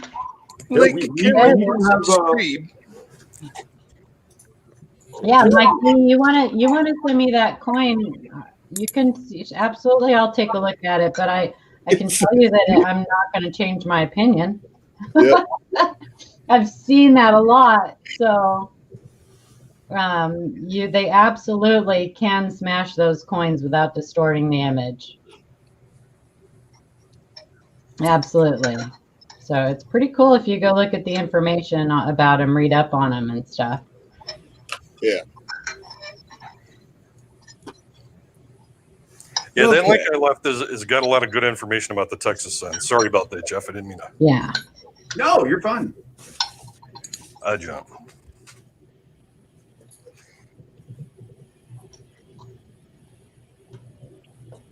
And Cindy. once again, All right. We ready for the next one? I believe so. You think so? All right. As NGC submission, I'm new to the hobby. I have a Lincoln Cent that has multiple varieties along with an error. I'm not sure the proper way to write it out. Do I start with RPM, then follow that up with a specific double die number? Or do it the other way around? The coin is a 1960 D over D number 1, along with double die obverse FS 101. NGC sent my submission form and coin back for not requesting the variety properly. Of course, they kept my $15. Thanks. Of course. That's Boo. right from NGC. Bad TPG. Bad TPG. I think that's the way they come. That's One the with the question. other. We didn't have pictures. We don't have pictures? No, I think it's No. it's a question, right, Amanda? Well, I would Yeah, no probably pictures. assume, Arthur, especially if you're new, that NGC is probably correct. It probably isn't what you think it is. I'd be curious to see the coin and find out what your how you went about coming to the determination that this coin was a RPM and the FS 101. That's the small over large date, and it's pretty easy to spot. There's really no mistaking it when you have one. No, that's ginormous. Mm-hmm. Yeah. So I would really, really love to see a picture of that. Assuming that the variety is correct, and that it is the variety, and it's just filling out the NGC form.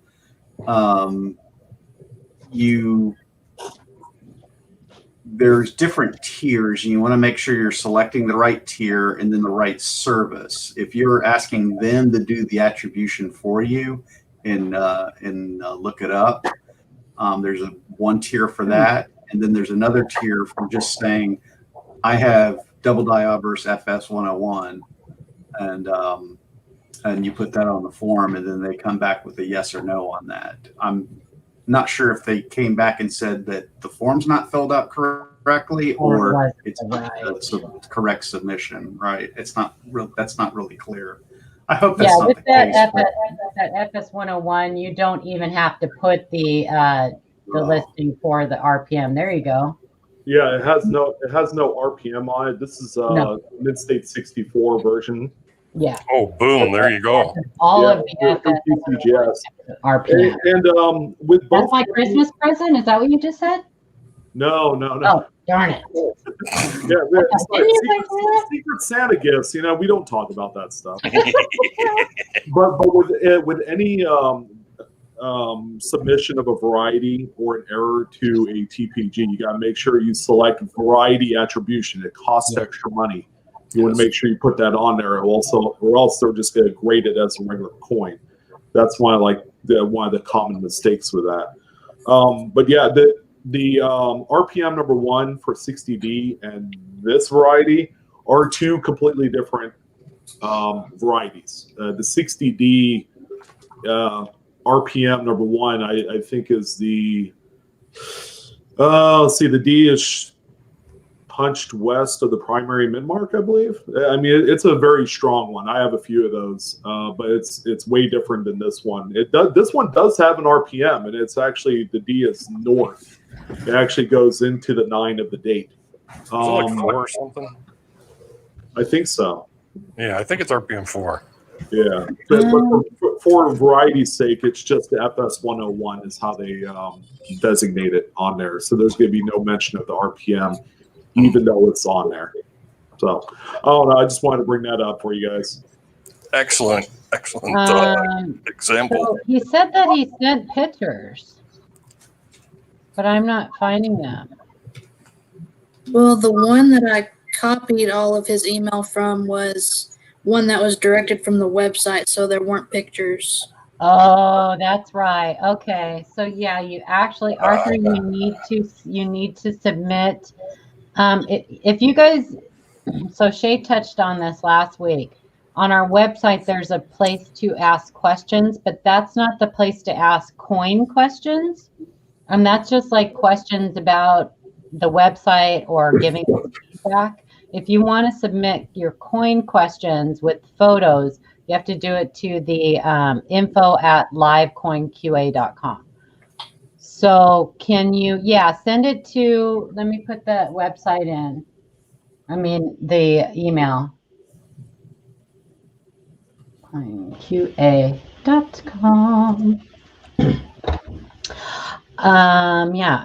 I don't know, Max, why are you here? Max said, why am I here? Seema said mods are needed in the lobby.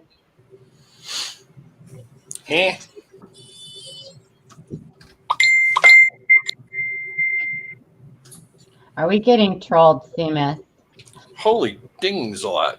I know there's a lot of dings. Where are we getting those ding ding dings from? That would be from me. Oh, you dingling. I'm a dingaling. Dingling. My Look dingling. Oh my goodness. Oh, awesome. I don't know how to say your name. Wayel Salam. Wayel. Hey, I'm not looking at the YouTube. Are there a lot of trolling going on? I think we have a few. We've had a few. It's all right. No worries. So grab one. I grabbed one. Paula grabbed one. I didn't grab one. In fact, I missed it. Darn it. That's blues. I mean. Oh. Yeah, we've had a few. We've been taking care of them. That's all right.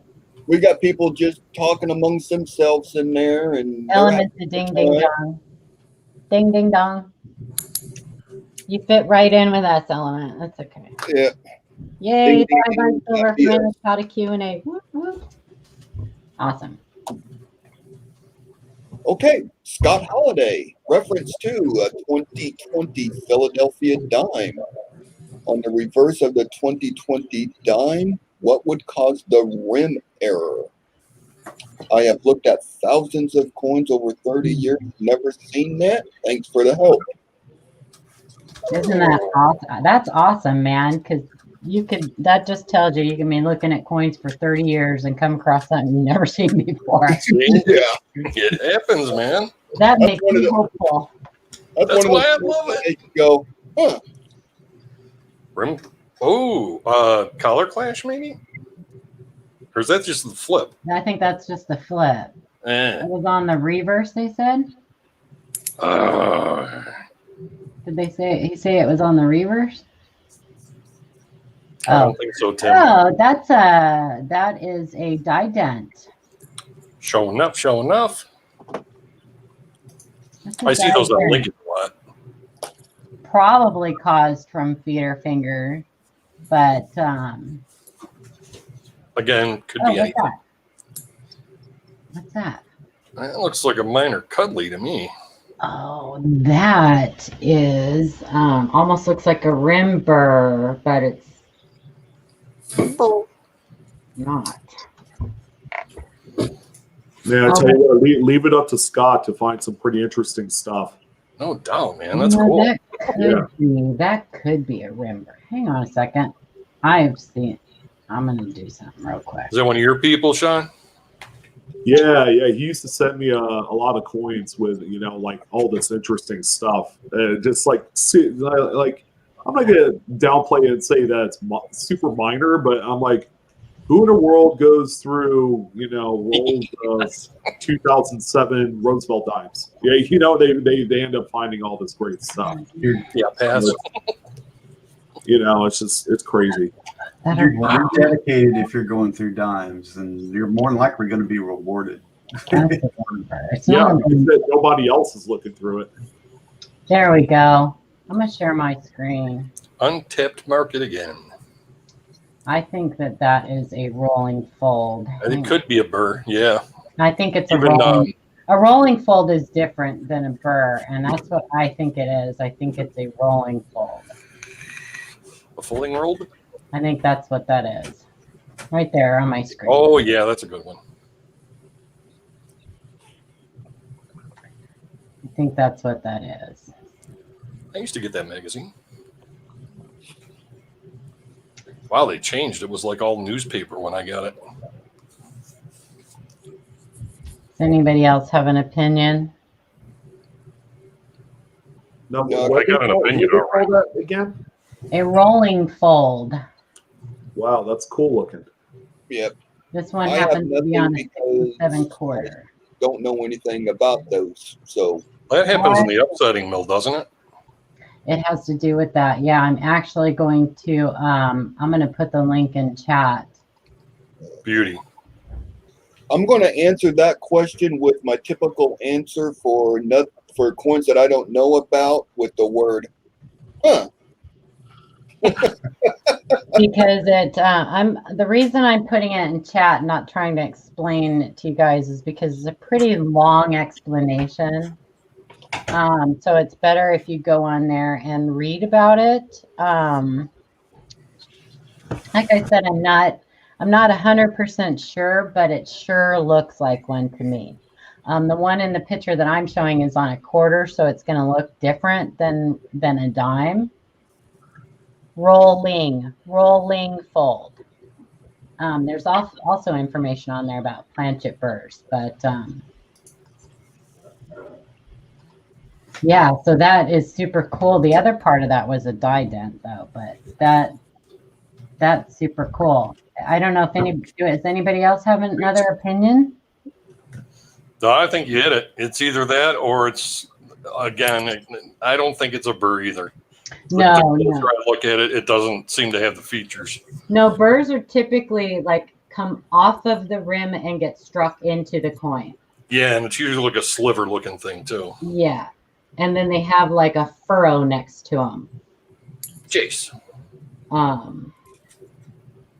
That looks like just part of, like part of the rim, like got pushed in. So it like folded onto the field. Rolling fold. Rolling. So the article that I got that picture from is on the, I put the link up, the live coin Q&A up there. That's me. And then Cindy put up one for error ref. Is that for a rolling fold too, Cindy? Probably, or for a rim burr? I think that's just the general website address for error ref. Okay. Yeah. The Coin World article by Mike Diamond, it really, you guys should go read that, because that'll be the best place for you to get a good explanation for that. Yeah, that man knows his stuff. Yeah, and I study this kind of stuff like day in and day out. So I actually had just seen that a couple days ago, because I go back to these things over and over and over and read them. But awesome, thanks, Cindy. So like I said, I'm not 100% on it, just because that's the only one I've ever seen. I have never seen a rolling fold in person. I've seen rim burrs, a lot of rim burrs. But the only other one I saw was the picture on the quarter, but that's just what it looks like to me. It's got all the diagnostics for it. So. I'm cool with that. Hope that answered your question. So how long have you known him, Sean? Scott, what do you say it's been? Has it been like 2 years? I'm Or a little glad. longer than that.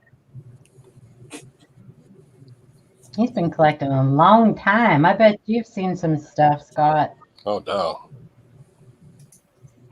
Yeah, he lives vicariously through rolls and change. Very. I mean, if you're going to get into the I hobby, miss it so much. It's killing me. yeah. Right. I haven't looked at a box of coins since March. I'm dying over Yeah, Yeah, I know. I get $1 here, $2 there. It's like, So I imagine, I mean, I have no idea what the value on something like that is. I mean, I imagine if Scott's been doing this for 30 years and it's the first one he's seen, they can't be that common, right? that's a particular interest looking thing to me too, like a niche. And Shay is gonna flip to I really want to do a little bit more research on that. I think I might actually send Mike Diamond a picture of that if that's okay with Scott. Scott, is it okay with you if I send a picture of that to Mike Diamond and get his input on it? Because I know that if that's what it is, for sure Shay would love to put that on the our website. Oh yeah, good idea. Yeah. Arthur does send us a picture. Okay, let me look. Who do we got up next here? Seamus, 1961 Denver Lincoln Memorial Cent, RPM. I found this 61D Lincoln Memorial Cent in the BU roll, and its RPM appears to not be listed on copper coins nor on Konica. DoubleDie.com does not have the 61Ds posted. The mint mark has a little extra metal on the southwest tip of the vertical bar and has splits lower. I was wondering if the extra metal is part of the repunching or a die gouge. There is a sign on the secondary mint mark within the center of the primary mint mark, which leads, take a breath. And breathe. Seamus likes to write us a little novel. I gotta breathe every once in a while here. The mint mark would lead towards it being a DDD Southwest description. I have marked a die marker on folding the jacket on the Lincoln shoulder. This die marker exists on RPM number 65 as well as RPM number 32 that I have found. RPM number 65 and RPM number 32 do not have the extra metal on the lower. Please confirm my observation on this coin and let me know your thoughts.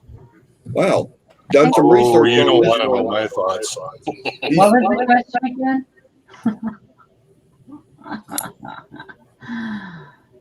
TMTL. No, I'm just kidding, Seamus. Ooh, that's cool. That is cool. Nice coin, Seamus. Okay. I wouldn't know which one. I mean, I'm not Chuck or. Didn't he say he couldn't find it? And Chuck just rattles them off the top of his head. I guess that's just from seeing him so much. No, he has to look too. So cool. Yeah, did you say it's not listed, Seamus? That's definitely a trip.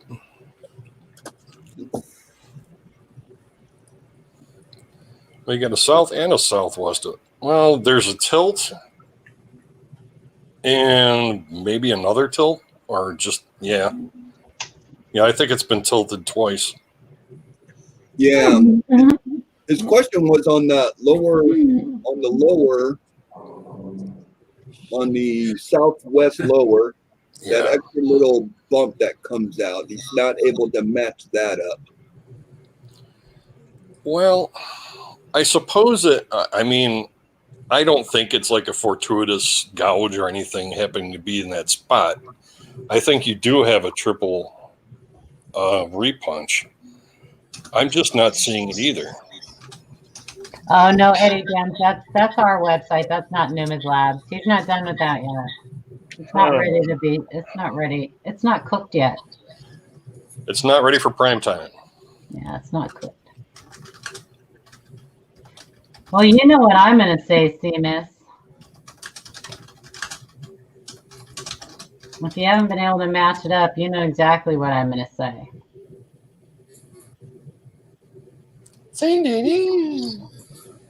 With that extra little bump on there, could it just be like a very early die stage that's causing that? Well, I'm not ready to say it's not a little die Yeah, like I was thinking. or something, but yeah. Like a fortuitous. Mm-hmm. Let's see. Oh my God, it's a drop die. So you couldn't, you said you couldn't match it up, right, Siemens? I didn't say MD, Siemens, you silly rabbit. I'm giving him a hard time back. I said PMTL. Listen. He can hates that. take it. He hates that. You shut your mouth. I don't know. That's interesting. If you can't match that and you can't match that position, send it in. Get another notch on your headboard. Wow. Whoa. Heck yeah. Heck yeah. I love that. I love it that he's getting new attributions and stuff. I mean, man, I get a kick out of that. Ditto. That is just so awesome. Yeah, that's a good photo of that little bump hanging out there on the southwest side bottom. Sean. What did he say? He said I talk too much. No, you said that. That's your own stuff. I said you're in the driver's seat. Hey, I'm taking over here. I'm a woman. We always want to drive. Come on. Sit back and read the map. Yeah. Just stay in your lane. You stay in your lane. Could be in a backseat driver. Listen. Since we're on D&B vernacular over here. Yeah. I'm sorry. I don't have any friends. This is my social life. Oh my gosh. Shut up, Paula. All right, I'm gonna mute. Bye. Anybody have any thoughts on that little extra bump? I'm still the mindset that that's inconclusive now. It doesn't seem to follow the curve of the serif too greatly, but yeah, definitely need to get somebody's extra eyes on that. You could have a newbie. And again, it could just be a fortuitous gouge. It's beyond my pay grade. Yeah, I would send that in. I am actually pretty positive on this one. I think the thing that really makes this one interesting is that extra doubling on the inside of the curl of the D right there. That extra, it looks like an RPM struck to the west. The primary. Yeah. In addition to a tilt. So.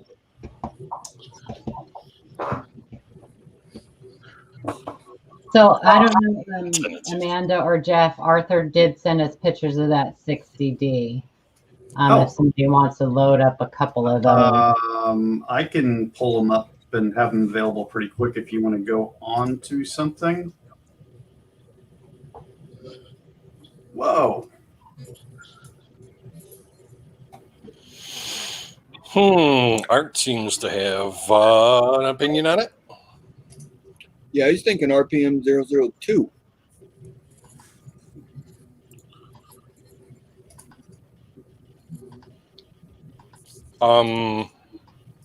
Is that the right? Wait a minute.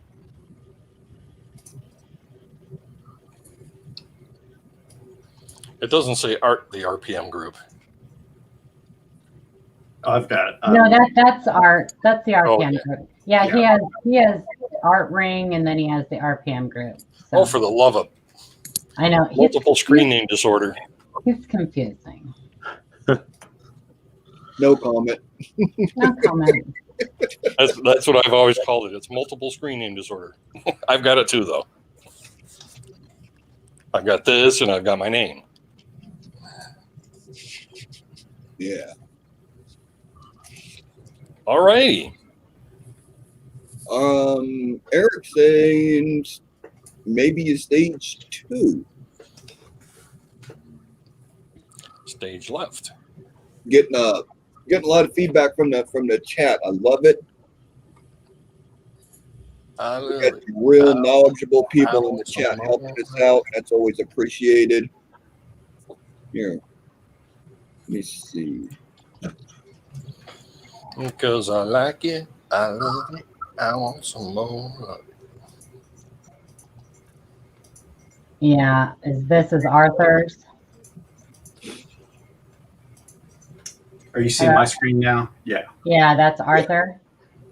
Yeah. Big old chip. Yeah, it's unfortunately, Arthur, the reason NGC didn't designate that is because it's not the large over small date. I mean, the small over large date. Yeah. It is a small date, however. It is a small date with a nice die chip. In the middle of the 6. Yeah, it's got a nice die chip. Deterioration, big time, too. The polish marks, that's an old die. So if you go to Variety Vista, the first thing you'll notice when you look at this on their listing is the mint mark position is not correct. And then if you do go look at that on their website, if one of the mods can throw that up for the 60D FS001 or FS101, you'll notice right away that your coin's not a match. You should. Yeah. That's looking like machine doubling. Yeah, it's got some die deterioration too. Yeah. That is a bad chip, though. I love that. It's actually really common for these. You see them in all different stages. Is there anything in the B? I didn't notice if there's anything over in Liberty. Liberty Bibbity. No, not on that one, but a lot No, of either. You'll see them in the B also. So sorry to be the bearer of bad news. What, for the 60D small over large? Yeah. This one, So that's why you did Okay, Blues. because you filled it out wrong. It was, yeah, there you go. Yeah. I would say if you were new to submissions, I would shop pictures around to different people, some of your Right, circle Mark. collectors, and try to get a consensus on what you have. That might help. That can help out. That'll kind of give you a little bit of a sanity check to make sure that you are submitting what you think you're submitting. Amen. Oh, Art matched it up for you. Good. Awesome, Seamus. Yeah, I didn't even go look. I didn't even go look because I figured Seamus had already tried to match it up, so it must be a new listing. Yeah, for sure. He's usually right on top of that, man. What's Jeff got? If he can't find it, it's usually not listed. What's Jeff got? I see Kappa. Kappa. What you Well, got, that's Jeff? that one I was just showing. Oh, Oh, okay. I don't know. Is he still here? Did we get to him in time?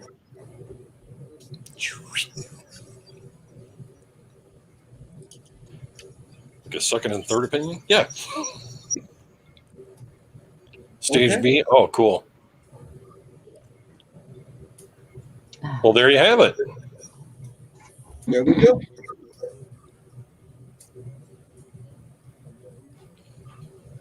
I think we're caught up. Awesome. Various stages, yeah. If you have coin questions, Arthur. want to learn more about coins, we do have a Facebook page, Yeah. Coin Q&A on Facebook. You'll find us there. Right above here is the email address to our website if you have a coin question. send clear photos front and back and a close-up of what you see on it with a question to this email address, and we get to them throughout the week. And then what is the I'm not ready.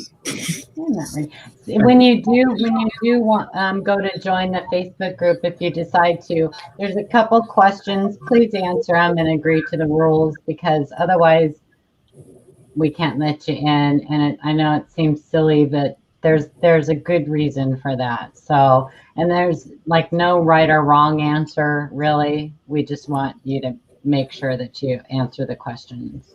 Hey guys, I did have two photo sets. I'm sorry. I was flipping through those pictures that we wanted to see real quick. Do y'all want to go through the two more? Sure. Yeah. Okay. Let's put them up there. Thank you, Jeff. No, that's no problem.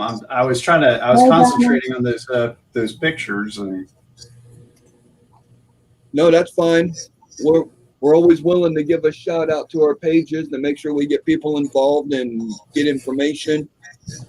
They're evil. Crispy Mofas. I don't do Facebook. They're evil. Yeah. Well, you have our email, so you have our email. We could be found. I'm not ready. Yeah. There went the eyebrow. Stop it, Eric. Don't make me time you out. Eric, oh my gosh. Okay, we got one from Eddie. Howdy, no problem, Mikey. Thank you. He's going through eBay looking at 1794 largies. I came across this odd one. My first instinct is corrosion and clean. Would this be correct assumption? Of course, it would be cool if it was struck through with a sweet die crack and a nice clash in the reverse. Oh man, 1794. Please don't be damaged. Please don't be damaged. Yeah. Please don't be messed up. Please don't be messed up. I hit it with the shovel when I was digging it out. Oh, I see grease. Okay. I am seeing evidence of a clash. I'm seeing evidence of a counterfeit. Let's see. How's this? Oh yeah, look at oh my gosh. Yeah, I don't like that. That's hideous. That's not real. It's not real. That's way too large. Wow, they're even doing die cracks now? Are you serious? Wow. There's a lot about that I don't like. They're getting... What say you, people? What did they want for it, did he say? Probably no. I don't think so. Yeah, that's Fugazi. I'm going to go to Coinfax and pull up a picture of the real thing here.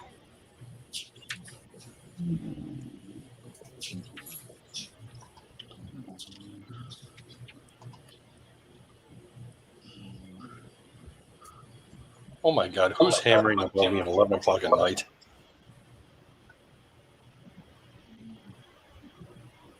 Really, bro? So, can we see the obverse on that again? Yeah. Wait, yeah, that's... show me the reverse one more time, real quick. It's not even a good... Sorry, I know. No, you're fine. Okay, so I'm going to... Them sneaky little buggers. They even slipped in a clash and a crack. Crazy, right? Hell yeah. I'm gonna pull one up. Yeah, I think you're right, Cindy. That happened over the weekend too. What is it? Can you go back again to the obverse? Sorry, I was looking. Sure. I know I'm being picky. Really? Well, with less than 1 million of these things produced, and not very many still out there that are known, Can Y'all you got to be picky on these things. Can you go to the date? Yeah, the hair's wrong. It's that the portrait's huge. It's not supposed to be that big. Yeah. So Looks like a profile of Gwyneth Paltrow.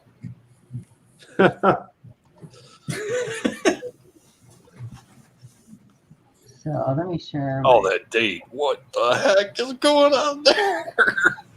What's going on with that bit coming off the 7 and the 1? Oh, I my think- God. Well, I'm looking at pictures of one of these things, and that little dip off 7 and 1 is part of the design. Okay. What? Um, I'm going to keep my mouth shut and learn. wait a minute, that ain't the same photo, is it? No, this is the real coin. Oh, Mm.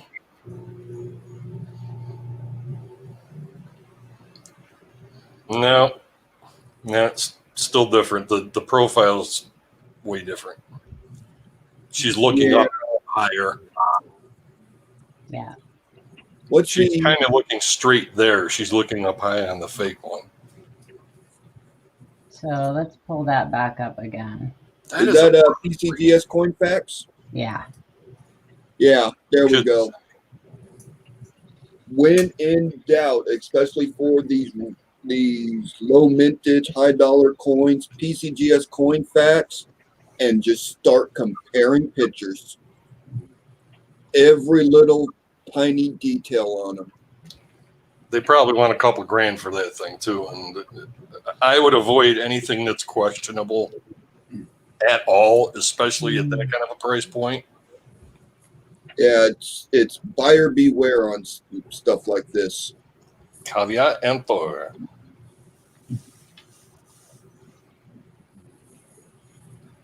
I'm not convinced. I still No. think. I think. Yeah, still I don't think it. I don't think it's genuine. Yeah, right on, Cindy. Cat does look good. But that real one, oh my God. Right. 640. Yeah. Pass. Hard pass.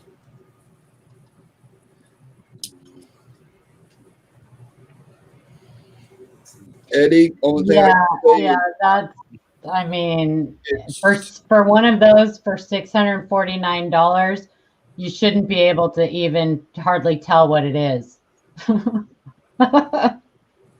It would be a PO2 for that. Yeah. Yeah. So. If it had that much detail on a genuine, yeah, you're looking at 4 figures easy. Mm-hmm. yeah. The bottom of the hair, just to the west of the date. See that curl? That is Yeah, not under matching, curl. that is not matching up. Can we look Sean at got Jimmy? quiet. Sean, do you agree or not? I am auditing all of my Sheldon files just to make Oh, sure. okay. You just got really quiet, so I didn't know if maybe you had. Yeah. I'm making sure. I'm just, Yeah. kind of. Yeah, that bottom curl don't look right to me. To the top. Well, I'll tell you also that one of the things counterfeiters nowadays are doing is that they're damaging coins to make them look more authentic. Yep.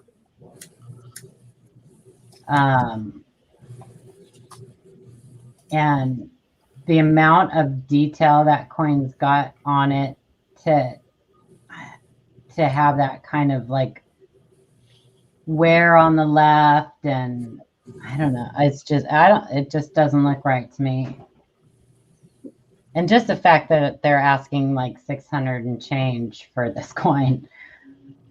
Really? Where is it? Where is it on eBay or Wish? Etsy. Etsy. Yeah. Now, if it was on Etsy, it'd be a 5-digit coin. Do you need to see? Are you looking at that crack to see if that is a Sean? Yeah. Yeah. Yep.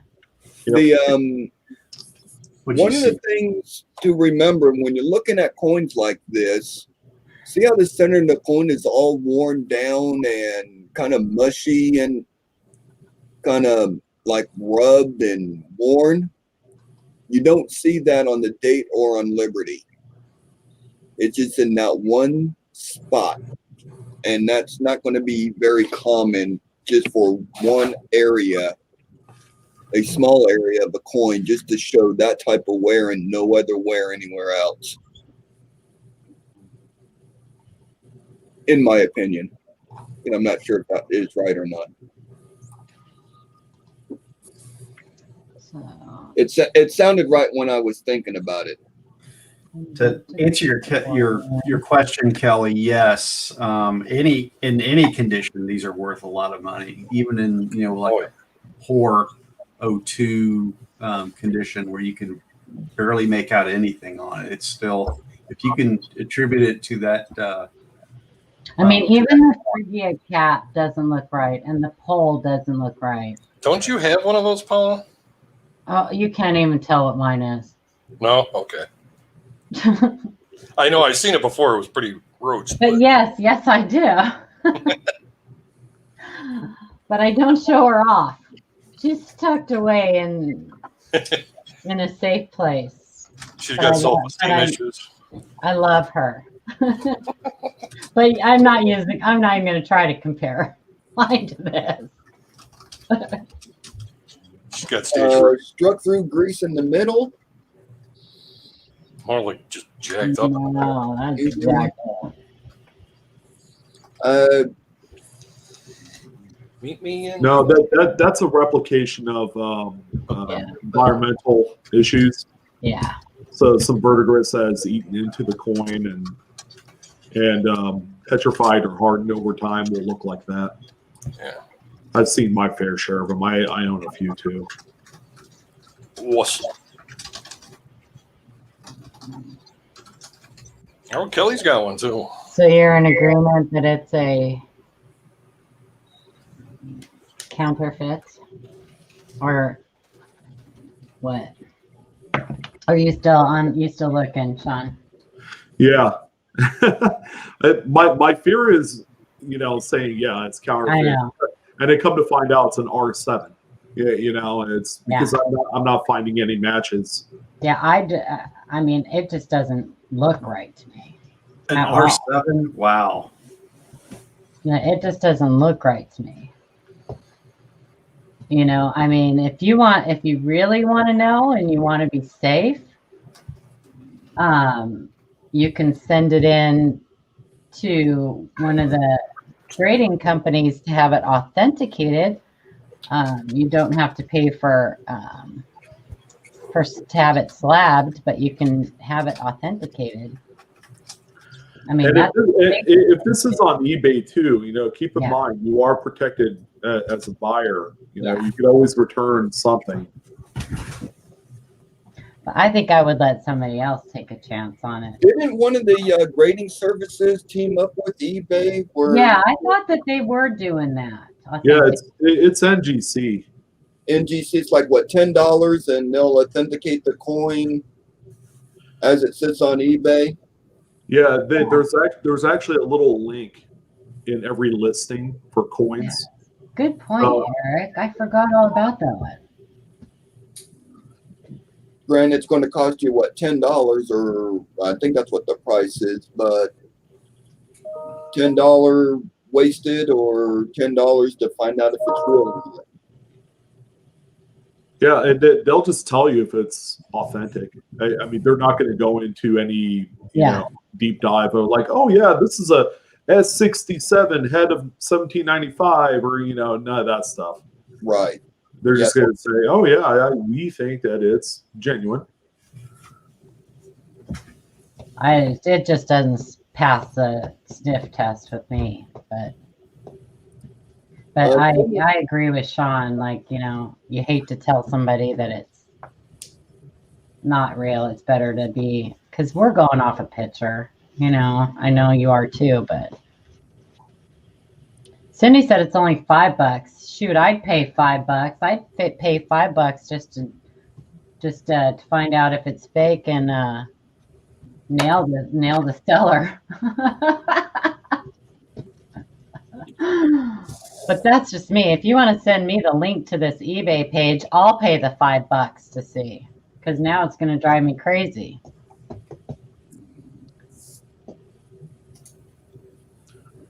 A lot of the examples I see doesn't have that bottom curl in the hair, like Eric had pointed out, like in that fashion, like that strong. Yeah, they're like this one. Hang on. Well, I take that back. That one that we're looking at right now is the head of 1795. I did find one. Oh, did you? With that strong round curl. Yeah, this is the one that you're probably looking at with the. Let's see. Here's the head of the 1795. Let's look. Come on up, baby. Right there. There's that girl.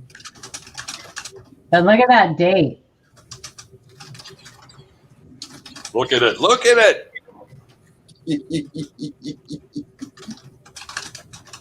Does that coin have that on it?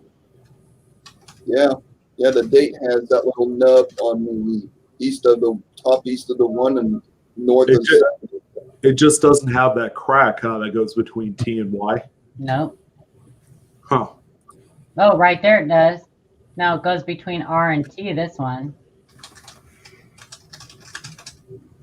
Does that one go between T and Y? Yeah, the one at Eddie's. Oh. This one goes between R and T.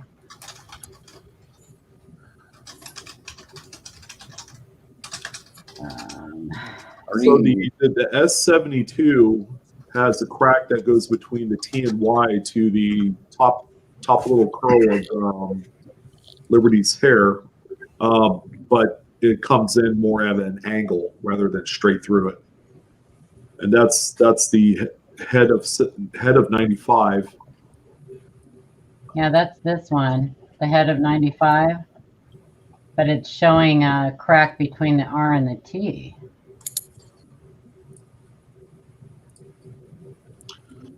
Oh, you know what that one is? It's the S70. That is a genuine coin. No, this one is what I'm looking at. Yeah. No, Eddie's coin that he sent you is a genuine coin. Really? Yeah, it's matching up to S70. It's got that strong bottom curl. It's got some of that remedial clashing on the reverse, and it's got the strong crack in the T and Y. I never would have thought.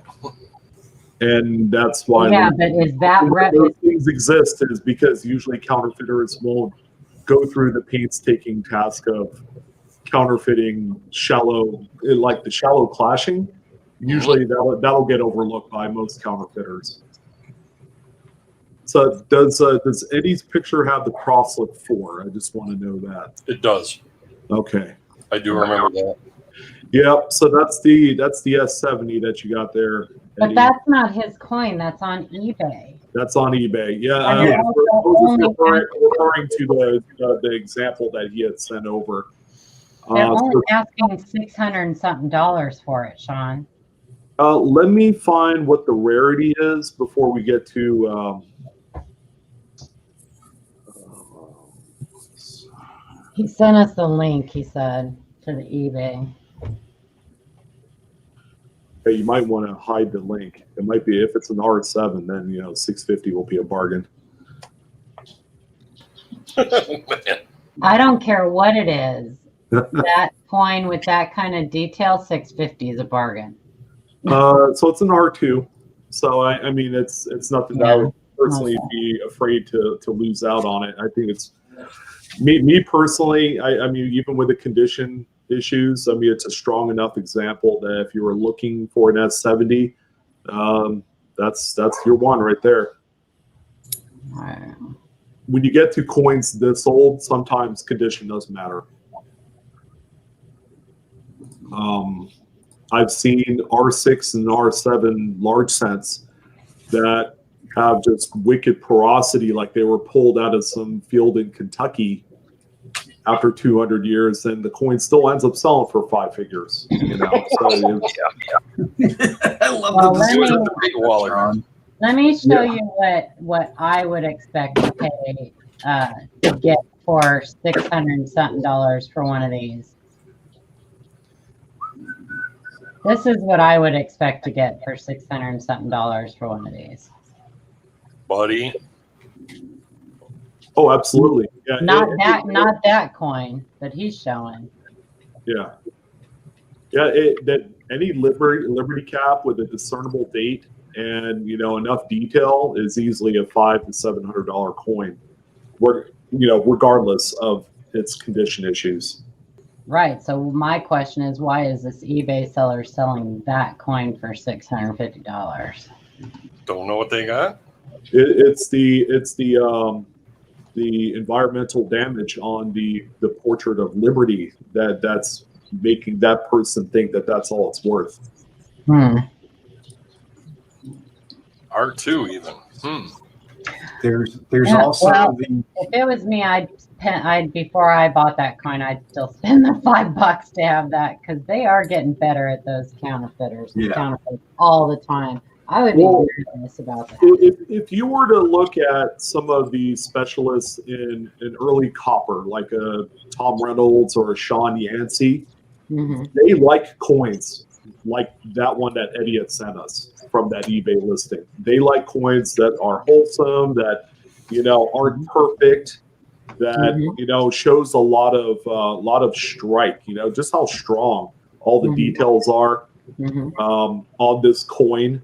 They like stuff like that, and those guys are not into grading.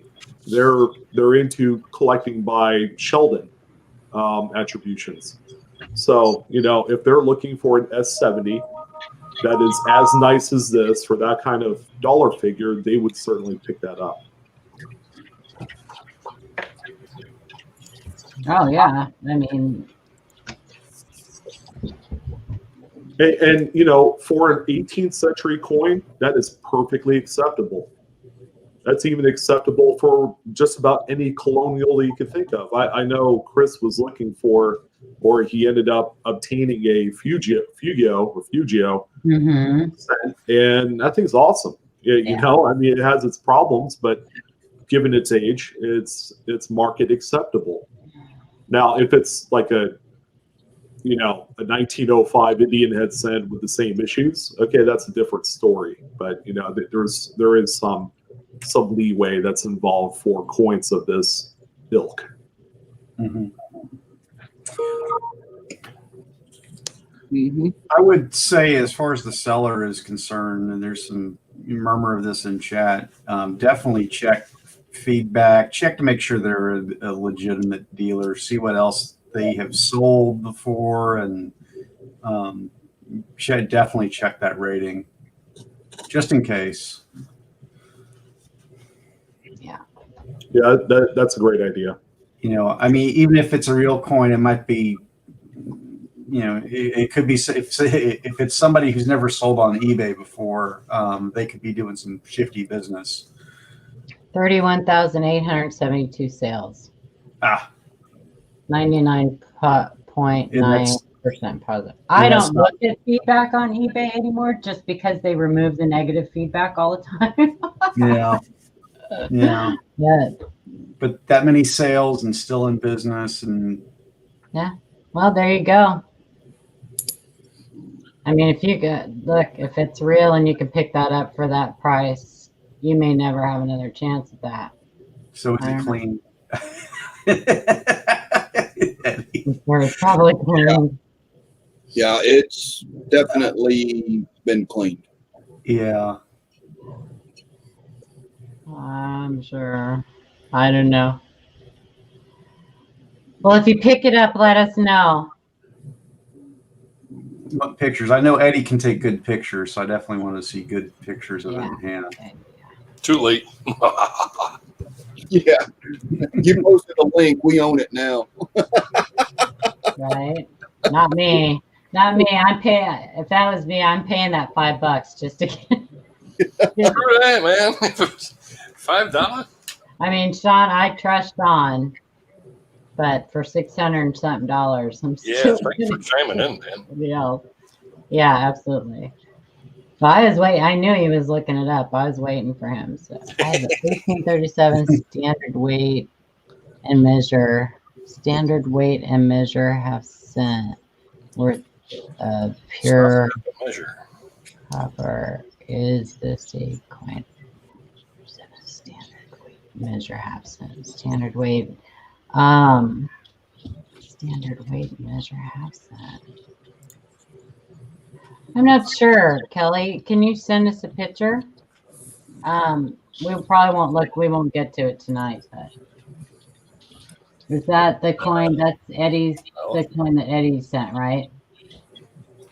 Yeah, Eric is asking for a picture of the close-up date. There you go. There we go. How Okay. well do you send a coin in to get it if you don't?